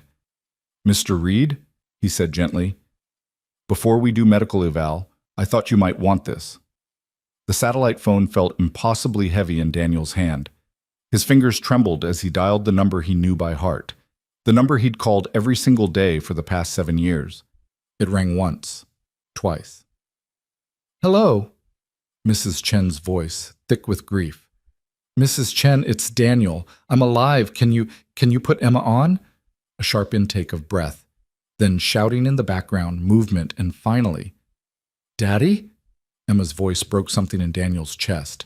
He sank to the deck, tears streaming down his face, unable to speak for a moment. "Daddy, is it really you?" "Yeah, baby," Daniel managed. "It's really me. I'm sorry I missed your recital. I'm so sorry." "I don't care about the recital." Emma was crying now, too. "They said you were dead. They said the plane crashed and everyone died." "I know, but I'm okay. I'm safe. And I'm coming home." Daniel looked up at Victoria, who was crying quietly while the medic checked her leg. "I made you a promise, remember? And Daddy always keeps his promises." "Always," Emma whispered. "Always," Daniel confirmed. "I love you, Em, so much." "I love you too, Daddy. Come home soon." As fast as I can, I promise. When he finally hung up, Daniel sat there on the deck holding the phone, his whole body shaking with relief. Victoria lowered herself down beside him, wincing as her injured leg protested, and leaned her head against his shoulder. "You kept your promise," she said softly. "Not all of them. I missed the recital. But you're alive. And you're going home. That's what matters." Daniel knew she was right. Emma didn't care about ballet performances or perfect attendance. She cared that her father was alive and coming back to her. Everything else was just details. The Coast Guard cutter sliced through the Pacific swells with a steady rhythm that felt surreal after 10 days of island stillness. Daniel sat in the small medical bay while a young medic named Torres carefully cleaned and bandaged the various cuts and scrapes he'd accumulated during the crash and survival. His shoulder injury turned out to be a partially torn rotator cuff that would need physical therapy, but not surgery. Considering what could have happened, he'd gotten off easy. Through the open doorway, he could see Victoria in the adjacent examination area, her injured leg finally receiving proper medical attention. The ship's doctor was cleaning the wound with professional efficiency, explaining that while the infection had been serious, Daniel's improvised treatment had probably saved her life. Victoria caught his eye and offered a small smile, exhausted but genuinely grateful. "You're lucky to be alive, Mr. Reed," Torres said, applying antibiotic ointment to a particularly nasty cut on Daniel's forearm. 10 days on that island with minimal supplies, and you managed to keep yourself and Ms. Hale in relatively good shape. That's impressive." "Didn't feel impressive at the time," Daniel admitted. "Felt more like constant panic and improvisation." "That's pretty much what survival is," Torres said with a knowing grin. "My instructors used to say the people who survive aren't the ones with the most training. They're the ones who refuse to quit, even when quitting makes sense." Daniel thought about the moments when quitting had seemed not just sensible but inevitable. When Victoria's fever had spiked and the infection had spread. When the ship had sailed past without seeing their signal. When the storm had destroyed everything they'd built. Each time, giving up would have been easier than continuing to fight. But he'd had Emma to get back to. And somewhere along the way, he'd also had Victoria to keep alive. "The Coast Guard's been in contact with Hale Industries," Torres continued, wrapping gauze around Daniel's arm. "Your company's sending a private medical transport to meet us in Pago Pago. Should be there when we dock tomorrow morning." "My company?" Daniel looked confused. "I work in facilities. I don't think they're sending private jets for me." Torres checked his tablet, scrolling through the information. "Says here you're both employees of Hale Industries. The CEO herself authorized the transport. Oh, wait." He looked up, realization dawning. "Ms. Hale is the CEO. Right. That makes more sense. Except it didn't. Not really. The old Victoria Hale would have arranged transport for herself and left Daniel to find his own way home. But something had changed on that island, and Daniel was starting to understand that the woman in the next room wasn't the same person who'd boarded Flight 447 11 days ago. Neither was he, for that matter. Captain Morrison appeared in the doorway, a weathered man in his 50s with kind eyes and a no-nonsense demeanor. "Mr. Reed, we've got Pago Pago coordinating with San Francisco. Your daughter and her caretaker are being flown out on the same medical transport that's coming for you and Miss Hale. You'll be reunited before the flight back to the mainland." Daniel's throat tightened. "Emma's coming here?" "Miss Hale insisted," Morrison said. "Said something about you keeping a promise to your daughter, and she wasn't going to let bureaucracy delay that reunion one more day than necessary." He smiled. "She's quite persuasive when she wants to be." "That's one word for it," Daniel said, but he was smiling too. Through the doorway, he could see Victoria finishing up with the ship's doctor, and when she noticed him looking, she gave a small shrug as if to say it was nothing. Just a billionaire CEO, rearranging international travel logistics so a facilities manager could see his daughter 12 hours sooner. Just Victoria being Victoria. The new Victoria, anyway. That afternoon, as the cutter continued its steady progress toward American Samoa, Daniel found Victoria on the deck, watching the ocean roll past. She'd been given clean clothes from the ship's supply, cargo pants and a Coast Guard t-shirt that hung loose on her frame after 10 days of survival rations. Her hair was clean for the first time since the crash, pulled back in a simple ponytail, and the feverish pallor had been replaced by color returning to her cheeks. Mind if I join you? Daniel asked. It's a small boat, kind of hard to avoid each other. But she was smiling as she said it, shifting to make room for him at the railing. They stood in comfortable silence for a while, watching seabirds wheel and dive over the waves. The island was long gone behind them, disappeared over the horizon hours ago. In a way, Daniel felt like he'd left part of himself back there. The part that had been content to be invisible, to go through the motions, to survive rather than live. I talked to my board, Victoria said eventually. Had Morrison patch me through on the satellite phone. How'd that go? About as well as you'd expect when you call from the dead to tell them you're restructuring the entire company. Victoria's smile was sharp and satisfied. They think I'm suffering from trauma-induced delusions. Tried to convince me to take a leave of absence, get psychiatric evaluation, not make any major decisions until I've recovered from my ordeal. What did you tell them? That they could accept my new direction or accept my resignation, and either way the changes were happening. She turned to look at him directly. I meant what I said on the island, Daniel. I'm done building empires at the expense of the people who make them possible. If the board doesn't like it, I'll find a new board. That's a pretty extreme reaction to 10 days on a beach. Those 10 days taught me more about what matters than 34 years of chasing success ever did. Victoria's voice was firm, certain. I built a billion-dollar company and almost died alone except for the one person I'd spent 3 years ignoring. That's not trauma talking, Daniel. That's clarity. Daniel understood that kind of clarity. He'd found it himself somewhere between the plane crash and this moment, a fundamental shift in how he saw his own life and choices. The realization that isolation wasn't protection, it was just another kind of prison. What are you going to do when you get back? Victoria asked. Besides hug your daughter for approximately 12 hours straight.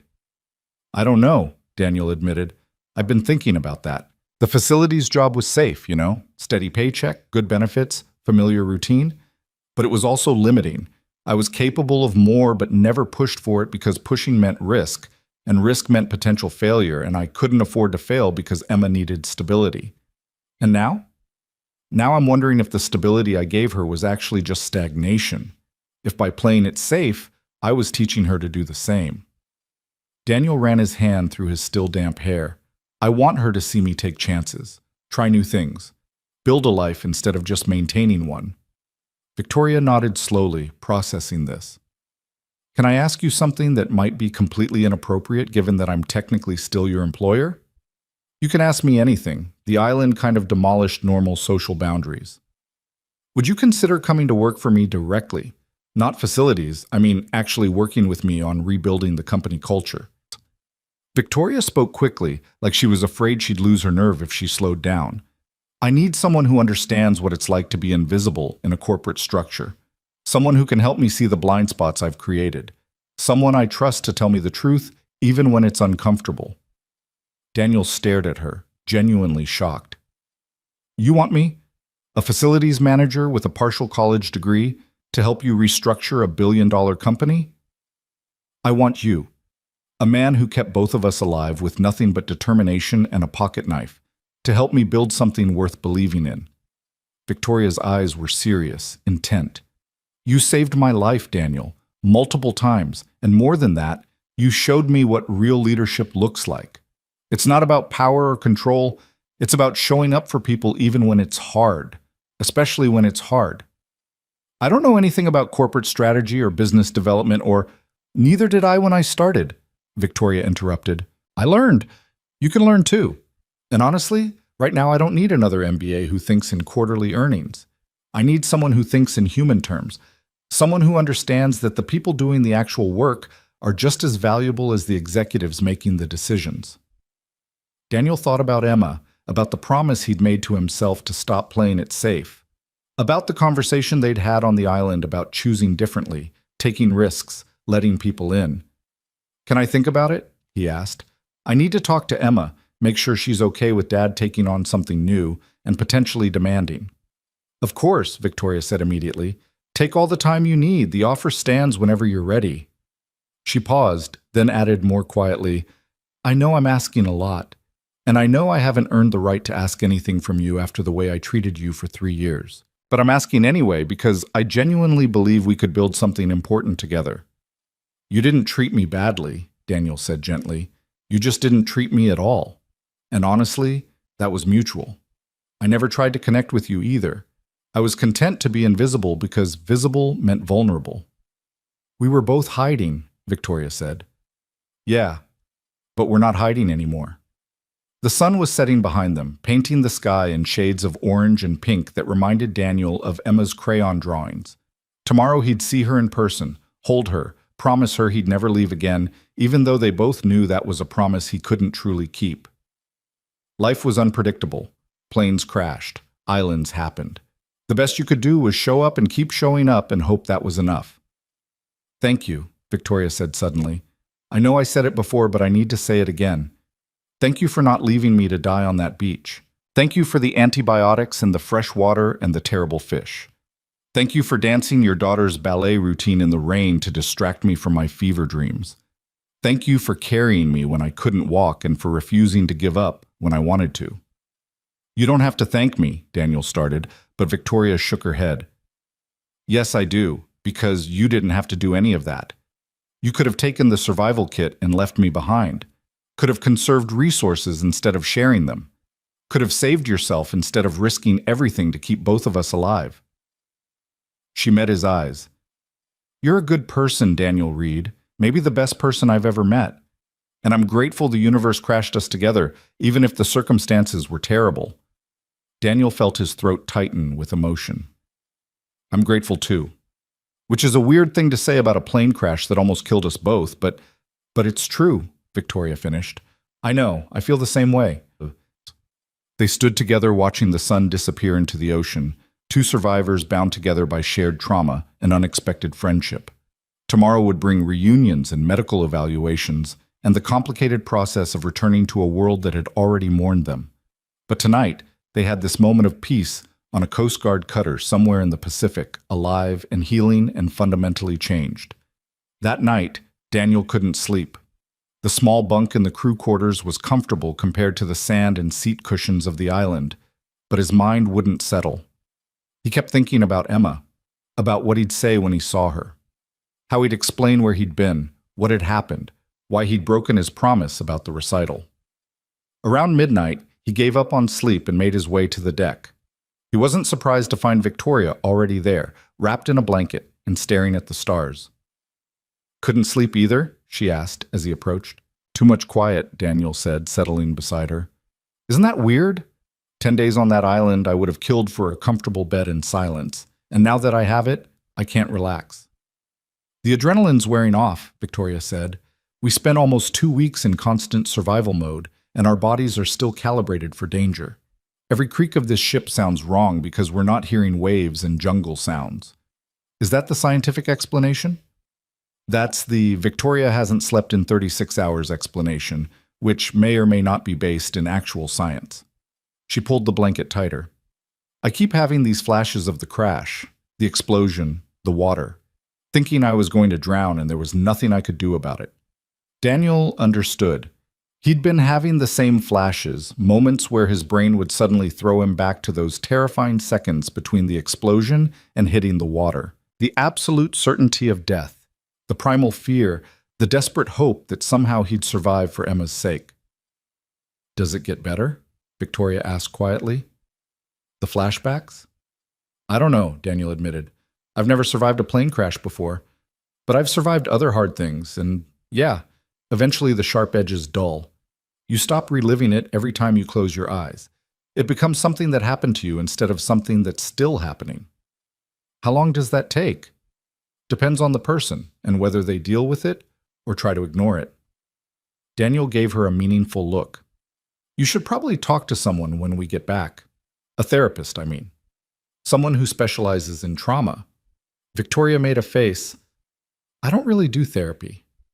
Yeah, well, you didn't really do vulnerability or honest communication either, and look how that worked out. Daniel softened his words with a smile. I'm just saying, we survived something major. It's okay to need help processing it. Do you have a therapist?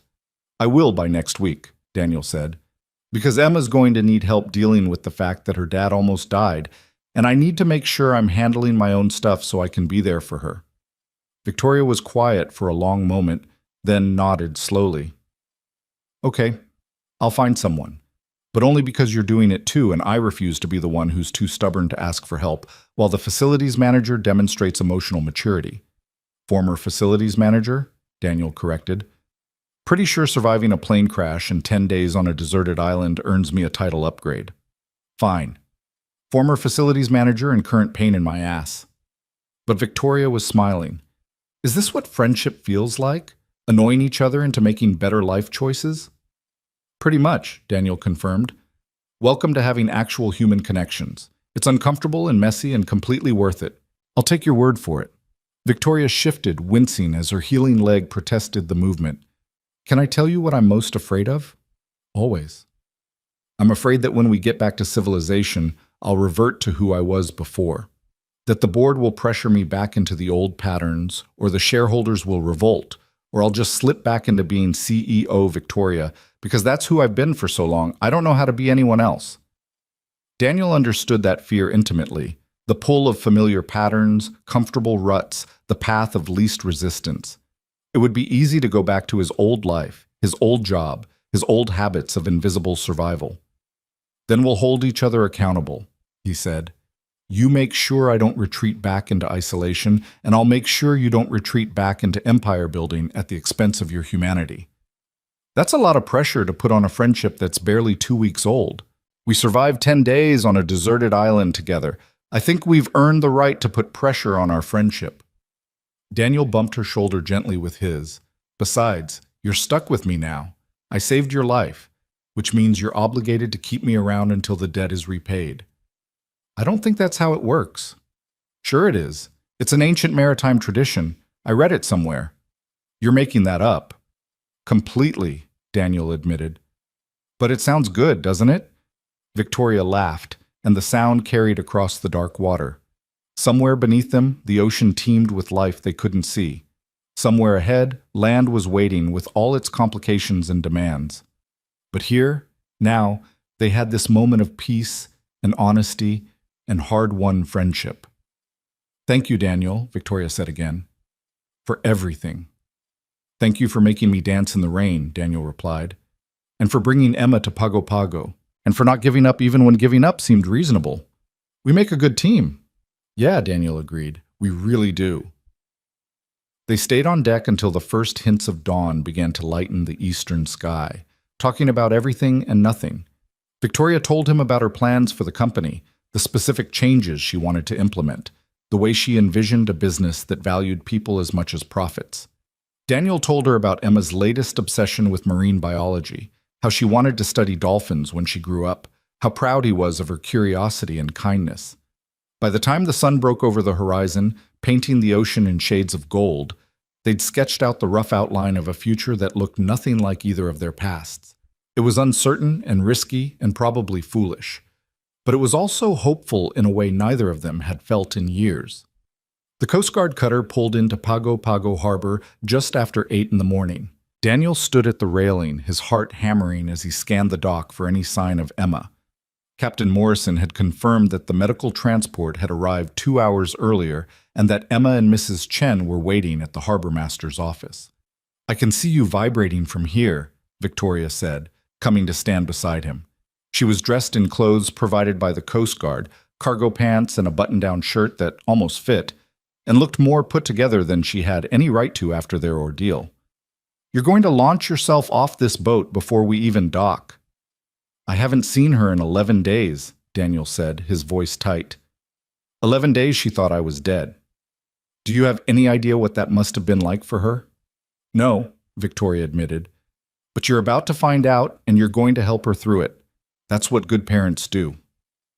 The cutter maneuvered into its berth with practiced efficiency, crew members securing lines and preparing the gangway. The moment it was in place, Captain Morrison nodded to Daniel. "Go ahead, Mr. Reed. Your daughter's waiting." Daniel didn't need to be told twice. He practically ran down the gangway, his eyes scanning the small crowd that had gathered to witness the rescue ship's arrival. And then he saw her. Emma stood next to Mrs. Chen, wearing her favorite purple dress and holding a stuffed dolphin Daniel had won for her at a carnival 2 years ago.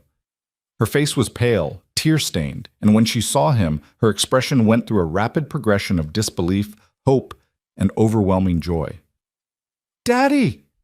She launched herself at him, and Daniel caught her, lifting her up and holding her so tight he was probably hurting her, but he couldn't make himself let go. Emma buried her face in his shoulder and sobbed, her whole body shaking with the force of her relief. "I'm here, baby," Daniel murmured into her hair, his own tears flowing freely. "I'm here. I'm so sorry. I'm so sorry." So, they said you were dead," Emma choked out between sobs. "They had a funeral and everything, and I had to wear black, and everyone kept saying you were in a better place. But I didn't want you in a better place. I wanted you here." I know, sweetheart." Daniel sank to his knees, still holding Emma, bringing them to eye level. "But I'm here now. I'm alive, and I'm okay, and I'm never going to leave you again." "You promised you wouldn't miss my recital," Emma said, and there was accusation in her voice mixed with the relief. "You promised, Daddy." "I did promise. And I broke that promise, and I'm so sorry." Daniel cupped her face gently, wiping away tears with his thumbs. "But do you know what I did on that island? When I was scared and hurting and didn't know if I'd ever get home?" Emma shook her head, sniffling. "I danced your ballet routine, the whole thing, every step you taught me. Because even though I wasn't there to see you perform, I was thinking about you every single second." Emma's eyes widened. "You danced? But you don't know how to dance." "I know. I was terrible. But I did it anyway because it made me feel close to you." Daniel managed a watery smile. "Your routine was beautiful, wasn't it?" "It was okay," Emma said. But she was smiling now too, just a little. "I messed up the spin part. You always nail that spin in practice. Not when I'm nervous, not when I'm looking for you in the audience and you're not there." Her voice got small again, fragile. "Everyone else's parents were there." The words cut deeper than any physical injury Daniel had sustained. This was the cost of survival, the price Emma had paid for his absence. Not just the fear of loss, but the very real pain of being the kid whose dad didn't show up. "I know," he said quietly, "and I can't change that. But I can promise you this. From now on, I'm going to be there. For every recital, every school event, every moment that matters. And even when I can't physically be there, you'll know I'm thinking about you. Always." "Promise?" Emma asked, and her voice held all the vulnerability of a 7-year-old who'd already been abandoned once by a parent and almost lost the other. "I promise," Daniel said, "and you know Daddy keeps his promises." "Always," Emma whispered, echoing the words they'd shared on the phone. "Always," Daniel confirmed, pulling her close again. They stayed like that for a long time, Daniel kneeling on the dock holding his daughter while Mrs. Chen stood nearby crying happy tears, and Victoria watched from the gangway with an expression that was equal parts wistful and deeply moved. Eventually, Emma pulled back enough to look at her father properly, her small hands patting his face and arms like she needed to confirm he was real. "You look different," she observed. "Skinnier. And you have a cut on your face." "I had an adventure," Daniel said. "Not a fun adventure like in books, but I'll tell you all about it when you're ready to hear it." "Was it scary?" "Very scary. The scariest thing that's ever happened to me." "Scarier than when Mom left?" The question hit Daniel in the chest. Emma rarely talked about her mother, had learned early that it was a painful subject best avoided. But apparently almost losing her father had broken through those careful barriers. "Different kind of scary," Daniel said honestly. "When your mom left, I was scared of being a bad dad and not knowing how to take care of you. On the island, I was scared I'd never get to be your dad again at all." Emma processed this, her face serious beyond her years. "I'm glad you weren't scared of that thing. I'm glad you came back." "Me too, baby. Me too." Mrs. Chen finally stepped forward, her own face wet with tears. "Mr. Reed, I'm so happy you're alive. We were all so worried." "Thank you for taking care of Emma," Daniel said, reaching out to squeeze her hand. "Thank you for being there when I couldn't be." "Of course, she's a wonderful child." Mrs. Chen smiled through her tears. "But I'm very glad to return her to her father."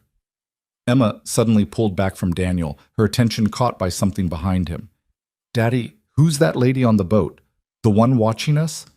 Daniel turned to see Victoria still standing on the gangway, keeping a respectful distance from their reunion, but clearly interested in the proceedings. When she realized she'd been spotted, she gave a small wave. That's Victoria, Daniel said. She was on the plane with me. We survived together. Is she your friend? The question was so simple, so straightforward in the way only children could be. Was Victoria his friend? After everything they'd been through, after the vulnerability and honesty and shared survival, was friend even an adequate word? Yeah, Daniel said, smiling. She's my friend. Can I meet her? Daniel looked back at Victoria, who was now making her way carefully down the gangway, favoring her injured leg but moving with determined purpose. When she reached them, she knelt down to Emma's level, despite the obvious pain it caused her. Hi, Emma, Victoria said gently. I've heard so much about you. Your dad talked about you every single day on that island. Emma studied Victoria with the intense scrutiny only 7-year-olds possessed, taking in everything from her borrowed clothes to the bandage on her leg to the genuine warmth in her eyes. Were you scared too? Emma asked. Terrified, Victoria admitted.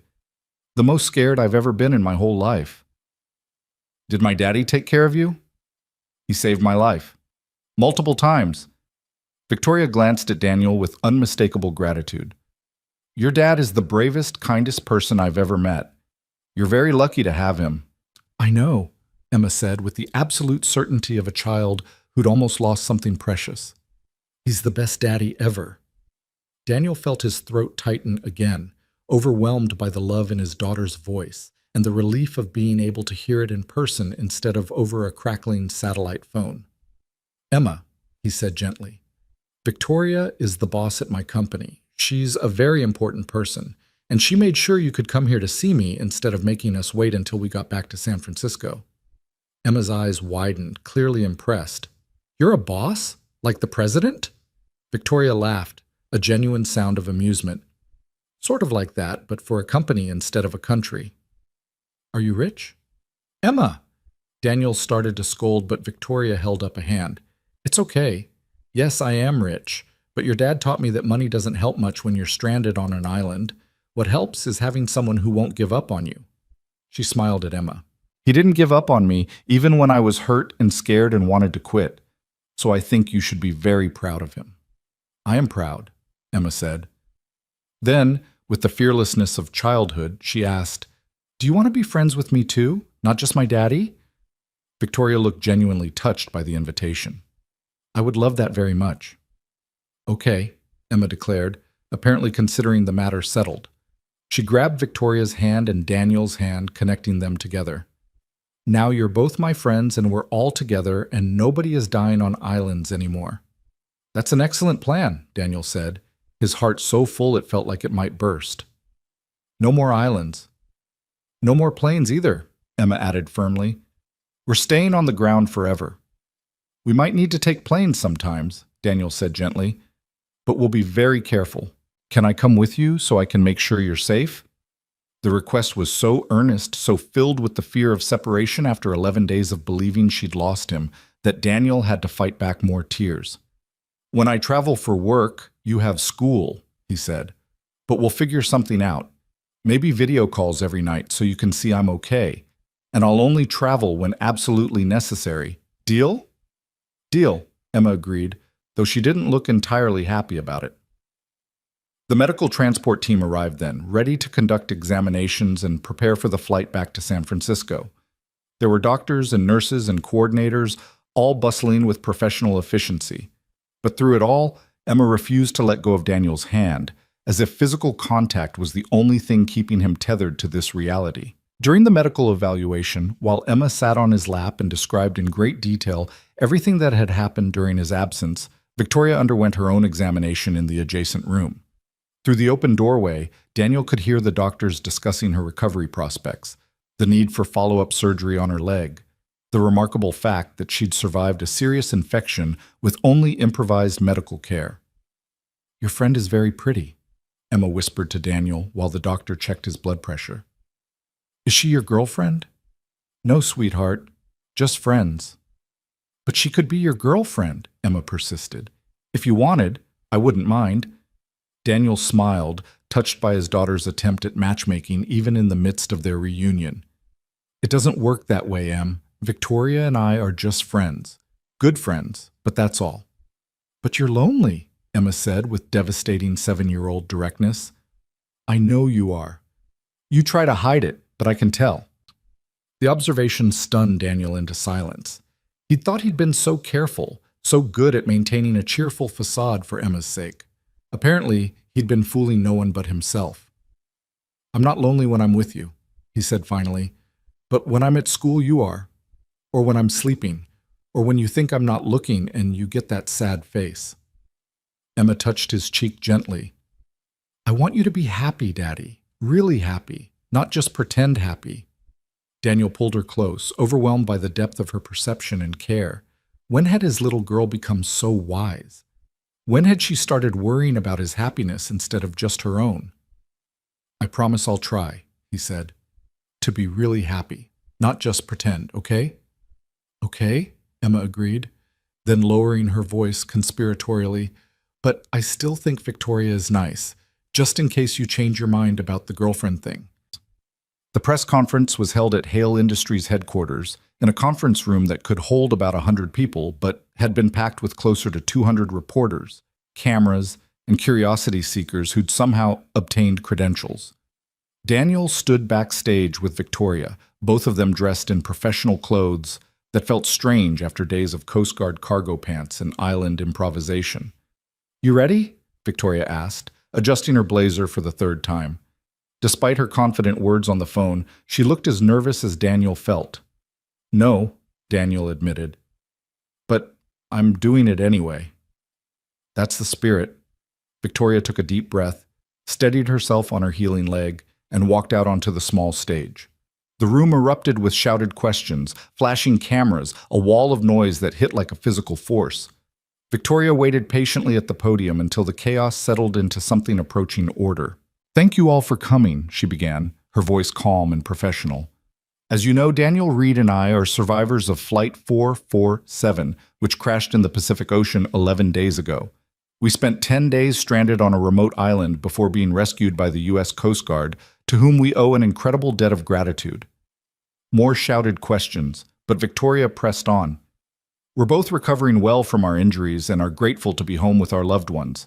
The crash was a tragedy that claimed many lives, and our thoughts are with the families of those who didn't survive. She paused, and Daniel could see genuine emotion in her eyes. We were incredibly lucky. We know that. And we don't take a single moment of our survival for granted. She gestured for Daniel to join her at the podium. He walked out on legs that felt like water, very aware of every camera trained on him, every face watching, every person waiting to hear the dramatic survival story. Daniel Reed is a valued member of the Hale Industries team, Victoria continued, and Daniel noticed she didn't specify his former position in facilities. His quick thinking, resourcefulness, and refusal to give up kept us both alive during those 10 days. I owe him my life, and I'll spend the rest of my career making sure the people who work as hard as Daniel are actually recognized and valued for their contributions. The reporters erupted with questions. Who rescued you? What did you eat? Were you injured? How did you survive? What was the worst moment? Were you scared? Will you fly again? Are you suing the airline? Victoria fielded them with practiced skill, giving enough detail to satisfy curiosity without revealing the deeply personal moments that belonged only to them. Daniel added occasional confirmations, keeping his responses brief and focusing on gratitude for the rescue rather than dramatic narrative. Then someone asked the question Daniel had been dreading. Mr. Reed, you're a single father, correct? What was it like being separated from your daughter, not knowing if you'd see her again? The room fell silent, waiting for his answer. Daniel could see Victoria looking at him with concern, ready to deflect if needed. But Emma deserved better than deflection. She deserved the truth. It was the worst part of everything, Daniel said quietly. Worse than the crash, worse than the injuries, worse than not knowing if rescue would come. I'd promised my daughter I'd be home for her ballet recital, and I broke that promise. She spent those days thinking I was dead, and there was nothing I could do to tell her I was okay. His voice caught. Being separated from Emma was harder than anything else I've ever experienced. How is she handling your return? She's 7 years old and she's resilient and she's the bravest person I know, Daniel said. We're going to get through this together as a family. The reporter pressed on. And Ms. Hill, what about your family? How are they handling? I don't have family, Victoria said bluntly. No children, no spouse, no siblings or parents. It was just me, which made the island both easier and harder. Easier because I didn't have loved ones worrying. Harder because I didn't have loved ones worth surviving for. She glanced at Daniel. Until Daniel reminded me that even without traditional family, life is still worth fighting for. The moment was getting too personal, too raw. Victoria's PR director stepped in smoothly, thanking everyone for coming and announcing that both survivors needed rest and wouldn't be taking further questions. Security ushered reporters out while Daniel and Victoria escaped through a side door. In the quiet of Victoria's office, with the door firmly closed against the chaos, they both collapsed into chairs and exhaled. Well, Victoria said, that was terrible. Absolutely awful, Daniel agreed, but necessary. Unfortunately. They sat in silence for a moment, processing the performance they'd just given. Through the window, Daniel could see the San Francisco skyline stretching out in all directions, millions of lives being lived in buildings and streets and hidden corners. All those people going about their ordinary days, unaware of how precious and fragile their ordinary lives were. I meant what I said, Victoria broke the silence. About making sure people like you are valued. I'm starting immediately. Victoria, you don't have to. Yes, I do. She turned to face him directly. The board is having an emergency meeting tomorrow to discuss my concerning behavior and possible trauma-induced instability. Apparently, wanting to treat employees like human beings is a sign of mental breakdown. Daniel felt anger flash through him. They can't do that. You're the CEO. They can recommend I step down for health reasons, can pressure shareholders to vote me out, can make my life extremely difficult if they choose to. Victoria's smile was sharp. But I'm not backing down. I built this company, and I'm not letting them destroy what I'm trying to create now. What do you need from me? Come to the meeting. As my partner. Let them see that this isn't trauma talking. It's a genuine strategic shift based on real experience and practical observation. Victoria leaned forward. I need them to see us together, to understand that this isn't a breakdown. It's a breakthrough. Daniel thought about his apartment, his daughter, the safe, ordinary life he'd been rebuilding. Walking into a boardroom fight meant risking all of that, meant putting himself in a position where powerful people might see him as a threat.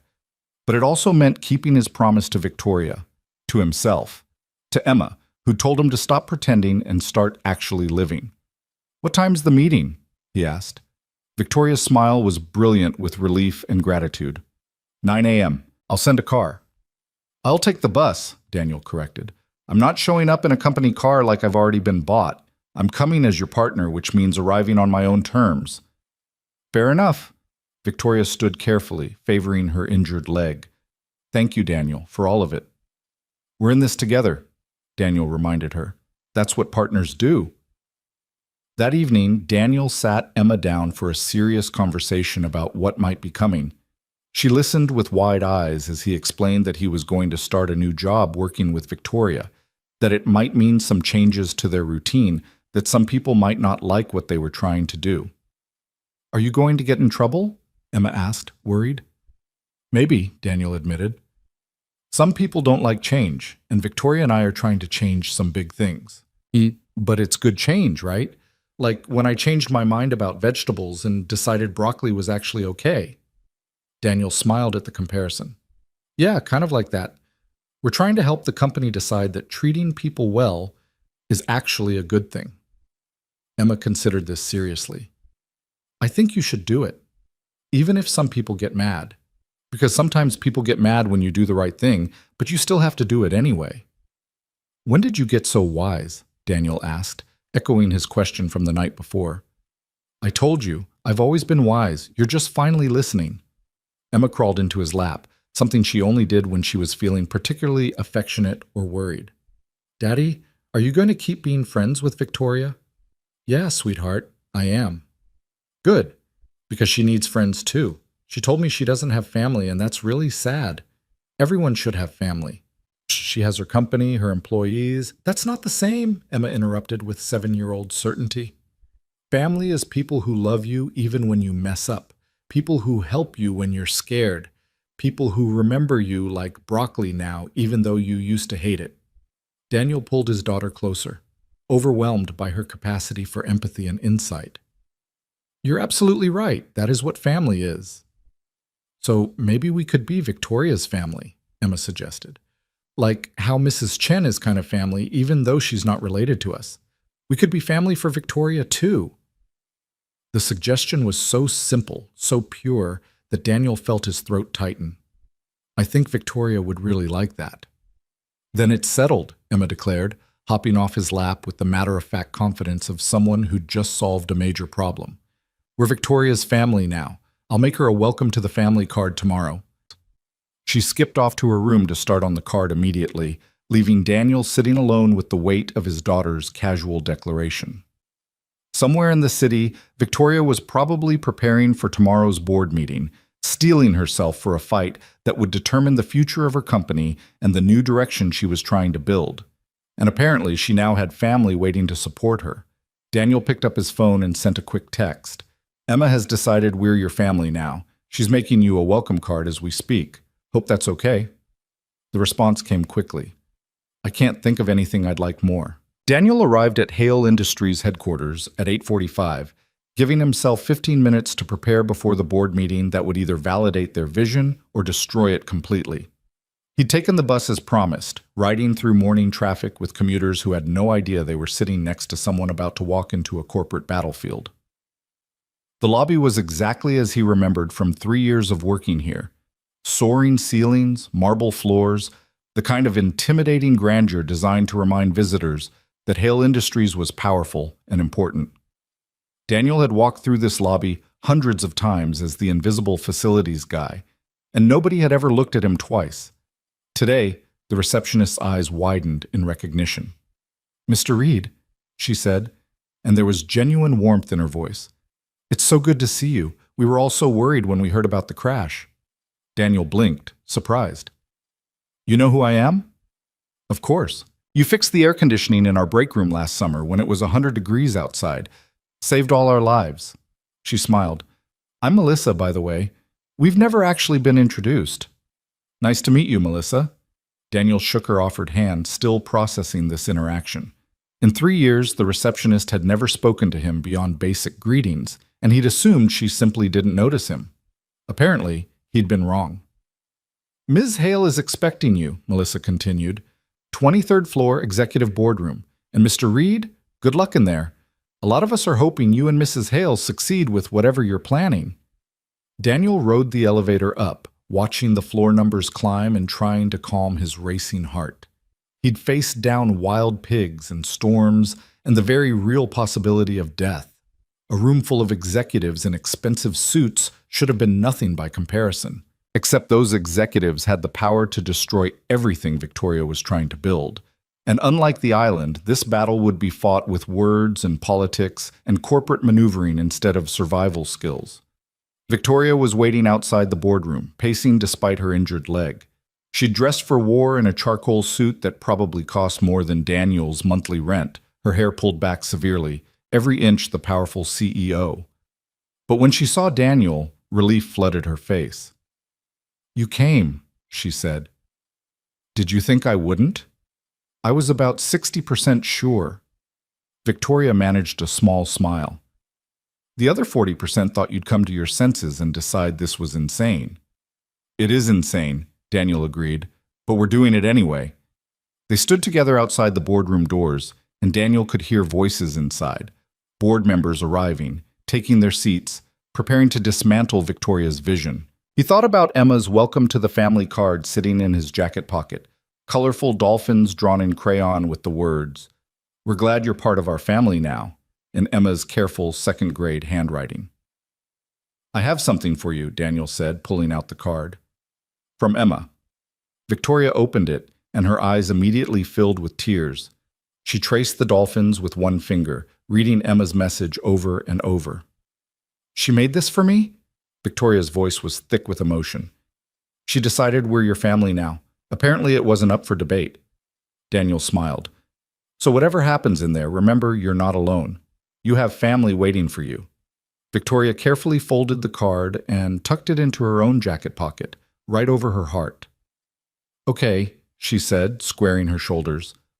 Let's go build something worth believing in. They walked into the boardroom together. The executive conference table was massive, designed to seat 20 people comfortably, with room for additional chairs along the walls. 12 board members were already seated, ranging from elderly investors who'd backed Victoria's startup 20 years ago to younger tech executives who'd joined more recently. All of them looked up when Daniel and Victoria entered, and the temperature in the room seemed to drop several degrees. Victoria, one of the older men said, standing with the kind of formal courtesy that somehow felt like an insult. We're glad you're safe. And Mr. Reed, welcome. Though I must say we weren't expecting you to bring... He paused, clearly not sure what to call Daniel. Guest to this meeting. Daniel Reed is my partner, Victoria said firmly, taking her seat at the head of the table and gesturing for Daniel to take the chair beside her. Anything discussed in this meeting concerns him directly. Your partner in what capacity? A woman asked sharply. Margaret Chen, if Daniel remembered correctly. No relation to Mrs. Chen, but equally formidable in her own way. She ran a venture capital firm and had a reputation for crushing startups that didn't meet her expectations. In rebuilding this company's culture and operational philosophy, Victoria said, Daniel will be working directly with me on implementing human-centered policies and ensuring employee welfare becomes a priority alongside profit margins.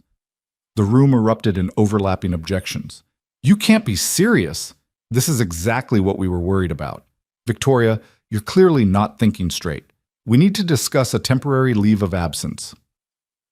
Victoria waited for the noise to die down, her expression calm and unmoved. When silence finally returned, she spoke with the same steel Daniel had heard her use on the island when she'd pushed him to enter the jungle despite his fear. I am completely serious. I am thinking more clearly than I have in years, and I'm not taking a leave of absence. She looked around the table, making eye contact with each board member. I built this company from nothing. I know every line of code in our original software, every contract that got us to where we are today, every decision that built a billion-dollar enterprise. And I'm telling you now that we've been doing it wrong. Our profit margins are among the highest in the industry, one of the younger executives protested. Our stock price has grown consistently. We're successful by every measurable metric. Except the ones that actually matter, Daniel said, surprising himself by speaking. All eyes turned to him, and he felt his throat go dry, but he pushed forward anyway. Except employee satisfaction, retention rates among mid-level staff, the percentage of workers who feel valued and seen by management. By those metrics, you're failing. And you would know this how? Margaret Chen asked coldly. You're a facilities manager. I was a facilities manager, Daniel corrected, which means I spent 3 years being completely invisible to every executive in this company. I fixed your air conditioning and replaced your light bulbs and made sure your offices were comfortable, and not one of you ever looked at me long enough to remember my face. He let that sink in. There are hundreds of employees like me at Hale Industries, people who do essential work and get treated like they don't exist. That's not a sustainable business model. It's just cruelty disguised as efficiency. The room was silent. Several board members had the grace to look uncomfortable. The crash changed my perspective, Victoria said into that silence. When that plane was going down, I realized that everything I'd built, all the success, all the power, all the profit margins, meant absolutely nothing. I was going to die alone, unmourned by anyone except maybe some employees who'd be more relieved than sad that the Ice Queen CEO was gone. She paused. But Daniel saved my life multiple times, and he did it not because I was his boss or because of my net worth or corporate position. He did it because he saw me as a human being worth saving. That's the culture I want to build here.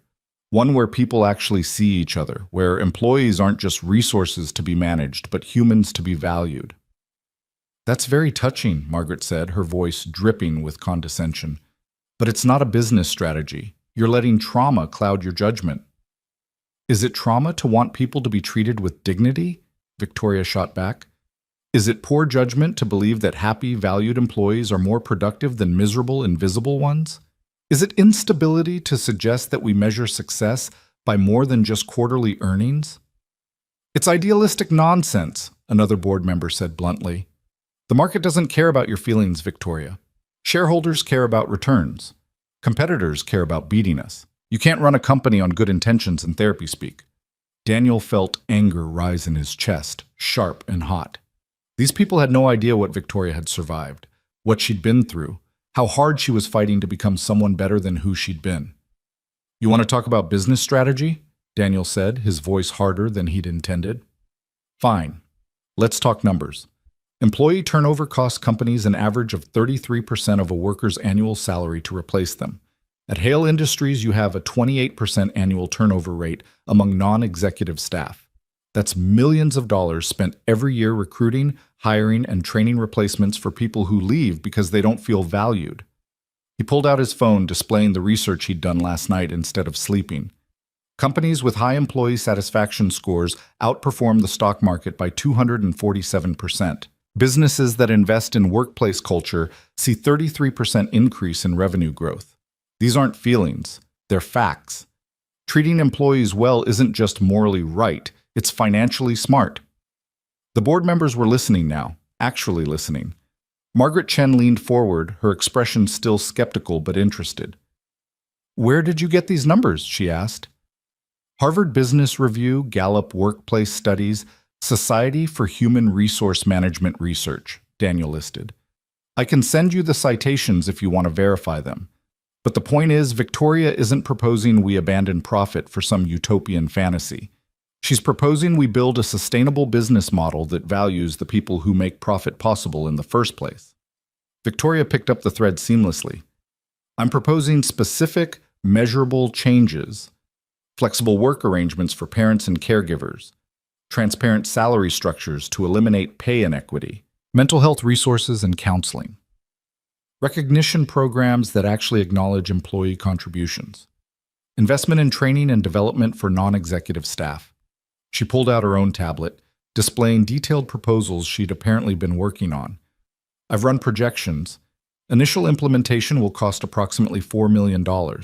Within 2 years, we'll recoup that through reduced turnover, increased productivity, and improved company reputation that will help us attract top talent.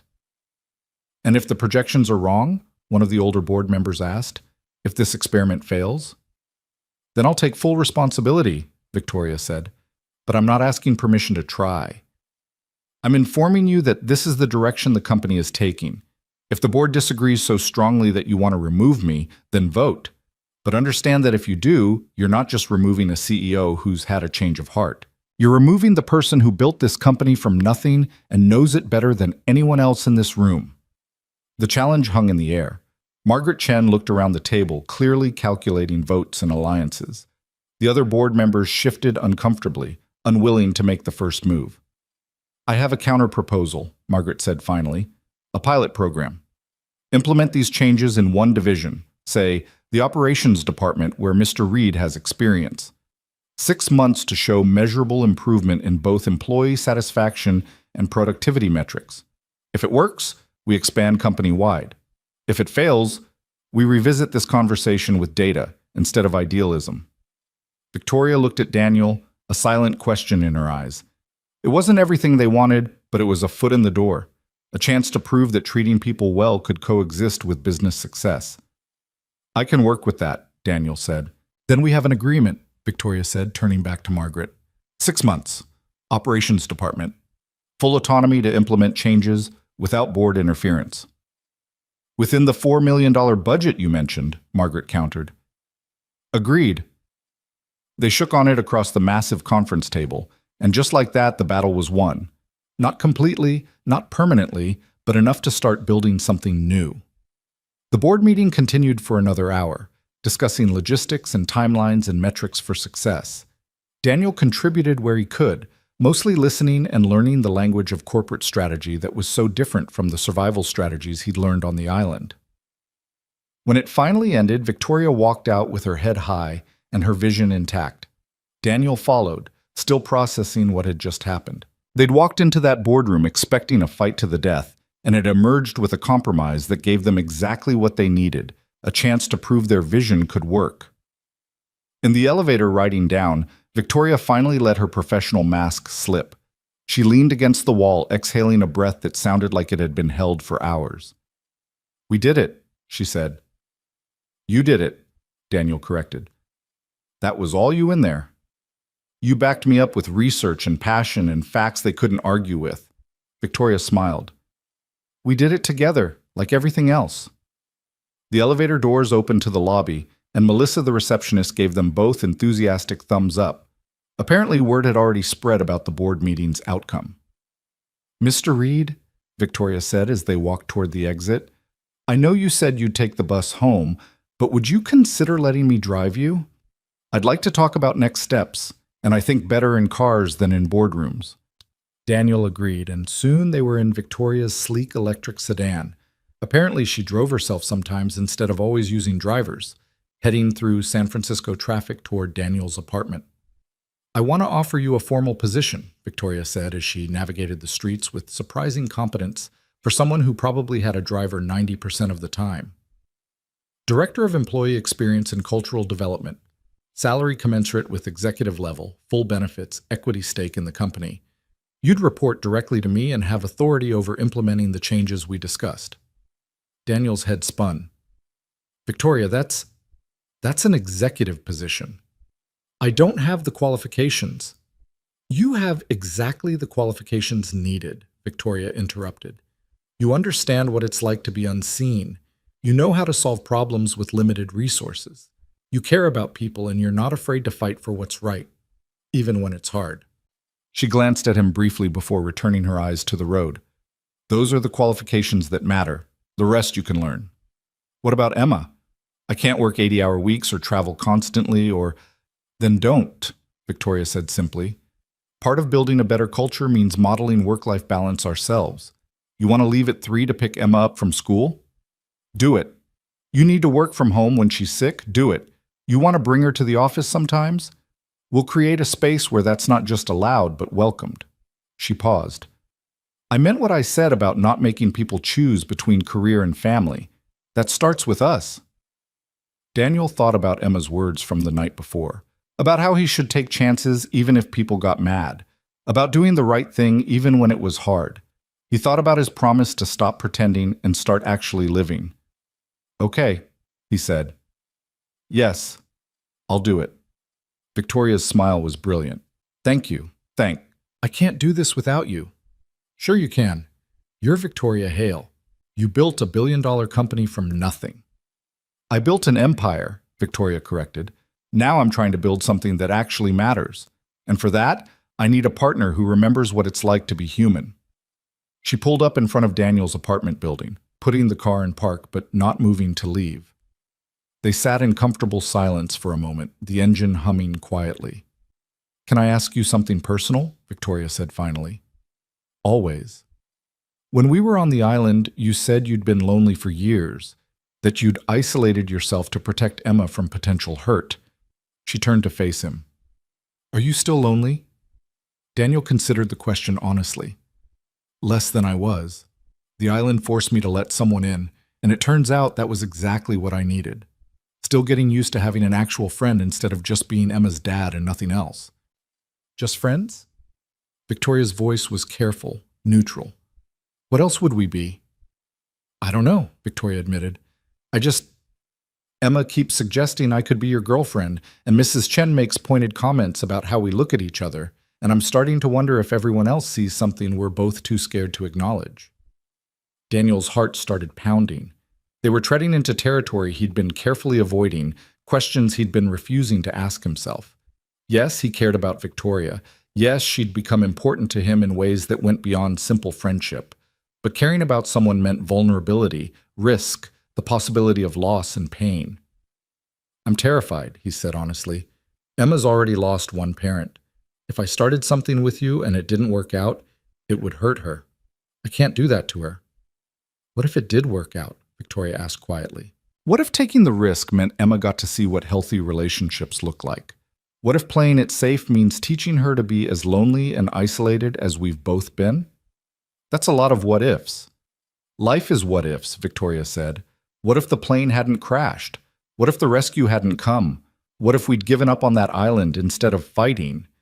She reached across the console to take his hand. We survived impossible odds together, Daniel. Maybe we should stop being so scared of the possible ones. Daniel looked at their joined hands, thinking about everything they'd been through.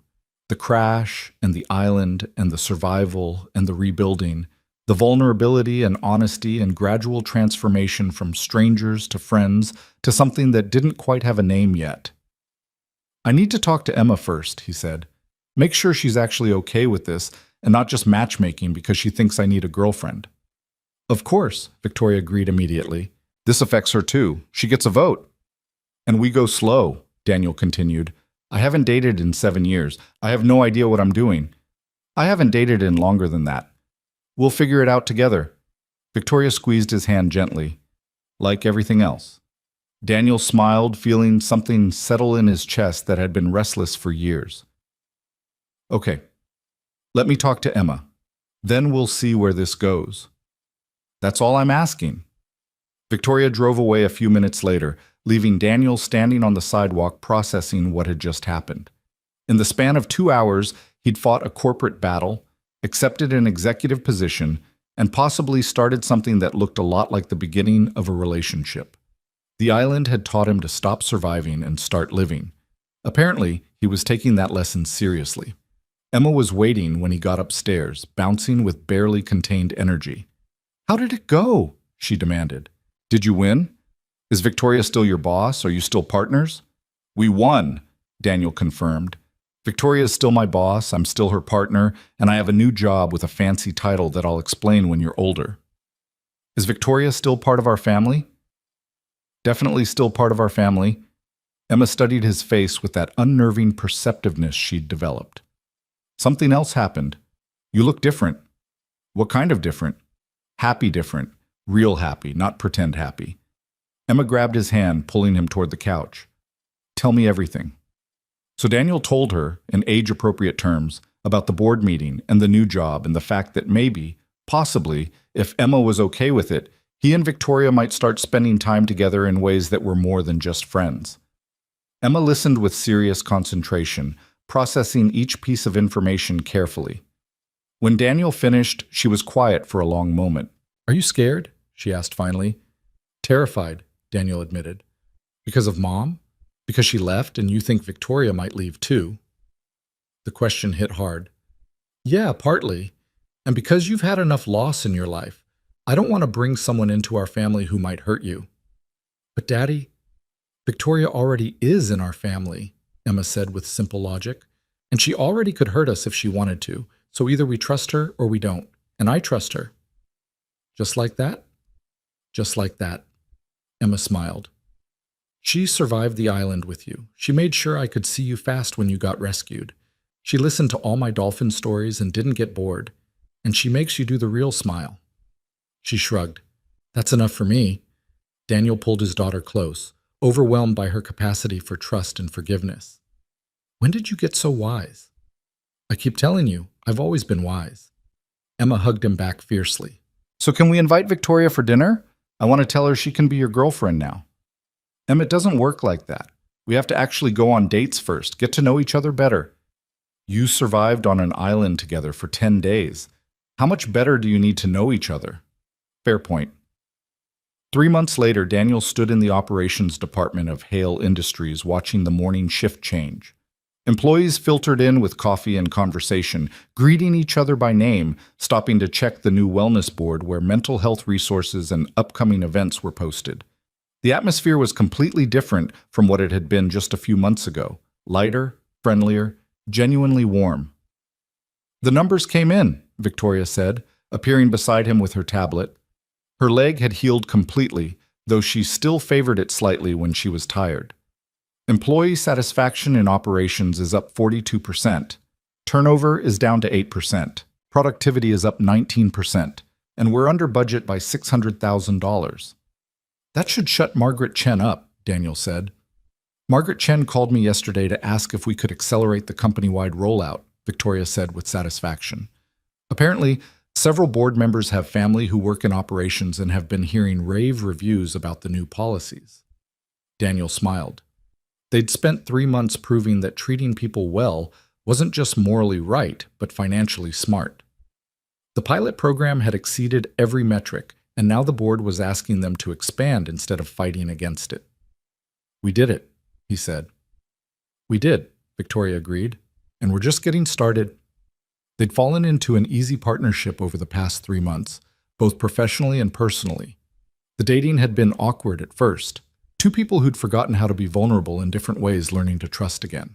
But slowly, carefully, they'd built something real. Dinners with Emma, where they all laughed together. Weekend trips to the aquarium because Emma was still obsessed with dolphins. Quiet evenings after Emma was asleep, where they talked about everything and nothing. Victoria had become a regular presence in their lives, and Emma had adopted her as honorary family with the same fierce loyalty she showed Daniel. Last week, Emma's school had an event for Bring an Important Person to Class Day, and she'd invited Victoria alongside Daniel because, "Daddy, you're both important to me." Watching Victoria sit in a too-small chair listening to 7-year-olds discuss their favorite animals had been one of the best moments of Daniel's life. "Emma wants to know if you're coming to her dance showcase next month," Daniel said. "She's been practicing a new routine specifically to show you." "I wouldn't miss it for anything," Victoria said immediately. "I've already blocked out the whole evening." "She also wants to know when you're going to move in with us because apparently you're at our apartment all the time anyway, and it's silly to keep two places." Victoria laughed. "She said that?" "Almost verbatim. Then she suggested we could use your penthouse for sleepovers because she's never stayed in a penthouse before." "That child is going to rule the world someday." "Probably," Daniel agreed proudly. His phone buzzed with a message from Mrs. Chen, who was picking Emma up from school today. A photo appeared, Emma grinning at the camera, holding up a paper with a big gold star and "excellent work" written across the top. Daniel showed Victoria, and they both smiled at Emma's obvious pride. "You know what I realized yesterday?" Victoria said softly. "When the plane was crashing, I was terrified because I thought I was dying alone, that I'd built this whole life and nobody would actually mourn me." She looked at Daniel. "But now if something happened to me, I'd be mourned, really mourned. By you, by Emma, by employees who actually know my name and see me as human. That's what we built these past 3 months. Not just better policies or higher satisfaction scores, actual human connection. That's what happens when you let people in," Daniel said. "It's terrifying and messy and complicated, but it's also worth it. Very worth it." They stood together watching the operations floor come to life. Two people who'd survived the impossible and chosen to build something beautiful from the wreckage. The island had stripped away everything that didn't matter and shown them what did: human connection, honest vulnerability, the courage to choose differently. That evening, Daniel and Victoria picked up Emma from Mrs. Chen's apartment together. Emma ran to hug them both, talking a mile a minute about her gold star and the science project she was working on, and could they please get ice cream to celebrate. "Ice cream sounds perfect," Victoria said, and Emma cheered. They walked through the San Francisco streets as the sun set, painting the sky in shades of orange and pink. Emma held both their hands, swinging between them like she'd done this her whole life. Strangers smiled at them as they passed, a family out for evening ice cream, ordinary and unremarkable and absolutely precious. "I'm happy," Emma announced as they waited in line at her favorite ice cream shop. "Are you guys happy too?" Daniel looked at Victoria, saw the same wonder in her eyes that he felt in his chest. 3 months ago, they'd been strangers bound together by survival. Now they were family, chosen and built and maintained through daily decisions to keep showing up for each other. "Yeah, Em," Daniel said. "I'm really happy." "Me too," Victoria added. "Happier than I've ever been." "Good," Emma declared with satisfaction, "because you're both part of my family now, and families should be happy together." They got ice cream, chocolate chip for Emma, vanilla for Daniel, salted caramel for Victoria, and found a bench in the nearby park. Emma chattered about her day while ice cream dripped down her cone, completely unconcerned with the mess. Victoria helped her clean up without complaint, and Daniel felt his heart expand watching them together. Daddy, Emma said suddenly, if you and Victoria get married someday, can we have the wedding on a beach? Not the scary island beach, but a nice beach where nobody crashes? Daniel choked on his ice cream while Victoria tried very hard not to laugh. We haven't even, that's not something you need to worry about right now, Daniel stammered. I'm not worried, Emma said cheerfully. I'm planning. There's a difference. And I think a beach wedding would be really pretty, with dolphins if we can find them. I'll keep that in mind, Victoria said, her eyes dancing with amusement. Dolphins and all. They finished their ice cream as the streetlights came on, the city settling into its evening rhythm around them. Eventually, they headed home, all three of them going to Daniel's apartment because that's where family gathered, where the photos and the dolphin collection and Emma's welcome to the family card lived. Later that night, after Emma was asleep and Victoria was getting ready to head to her own place, she paused at the door. Thank you, she said quietly. For what? For pulling me out of the water, for refusing to let me give up on that island, for seeing me when I'd spent years making myself invisible. Victoria smiled. For giving me a family when I thought I'd be alone forever. Daniel stepped closer, taking her hands in his. Thank you for making me dance in the rain, for pushing me to stop surviving and start living, for showing Emma what it looks like when someone chooses to change and grow. We saved each other, Victoria said. Yeah, Daniel agreed. We really did. They kissed goodnight, sweet and simple and full of promise. Then Victoria left for her penthouse, and Daniel went to check on Emma one more time before bed. His daughter was sprawled across her mattress in that boneless way only children could achieve, her dolphin collection arranged around her like guardians. Daniel smoothed her hair gently, marveling at the person she was becoming, wise and kind and brave enough to welcome new family members without fear. I kept my promise, Daniel whispered to his sleeping daughter. I came home, and I'm going to keep showing up every day for the rest of your life. Emma stirred slightly, murmuring something about dolphins and weddings, then settled back into deep sleep.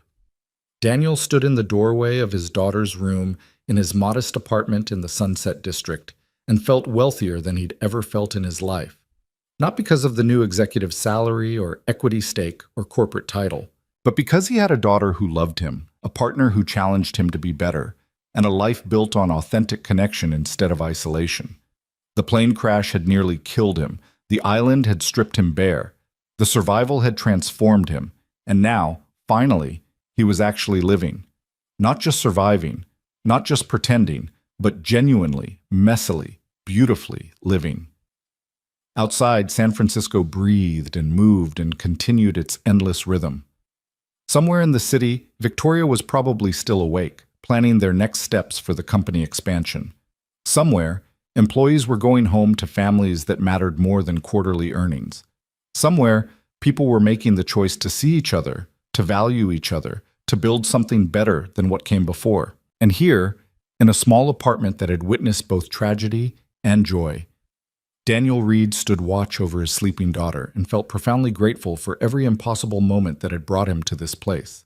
The island had taught him that titles meant nothing when survival was at stake, that corporate hierarchies dissolved in the face of shared humanity, that the invisible people were often the ones who saved your life. He'd taken those lessons and built something new. Not perfect, they were all still learning, still stumbling, still figuring out how to balance idealism with reality. But they were building something real, something human, something worth the fight. Emma would grow up seeing her father take chances instead of playing it safe, would learn that changing course wasn't weakness but courage, would understand that family could be chosen as well as born, and somewhere far away, the island still existed in the Pacific, indifferent to the humans who'd washed up on its shore and emerged transformed. The beach where they'd fought for survival, the jungle where Daniel had found fresh water, the rock outcropping that had sheltered them during the storm. Those places were just geography now, coordinates on a map. But the lessons they'd learned there about resilience and vulnerability and the courage to keep fighting even when fighting seemed pointless, those lessons had come home with them, and they'd changed everything. Daniel turned off Emma's light, closed her door gently, and went to his own room. Tomorrow would bring new challenges, board meetings and employee initiatives, and the daily work of building a better company culture. But tonight, he could rest knowing that he'd kept his promises. To Emma, to Victoria, to himself. The promise to show up, the promise to keep fighting, the promise to choose life over mere survival, always.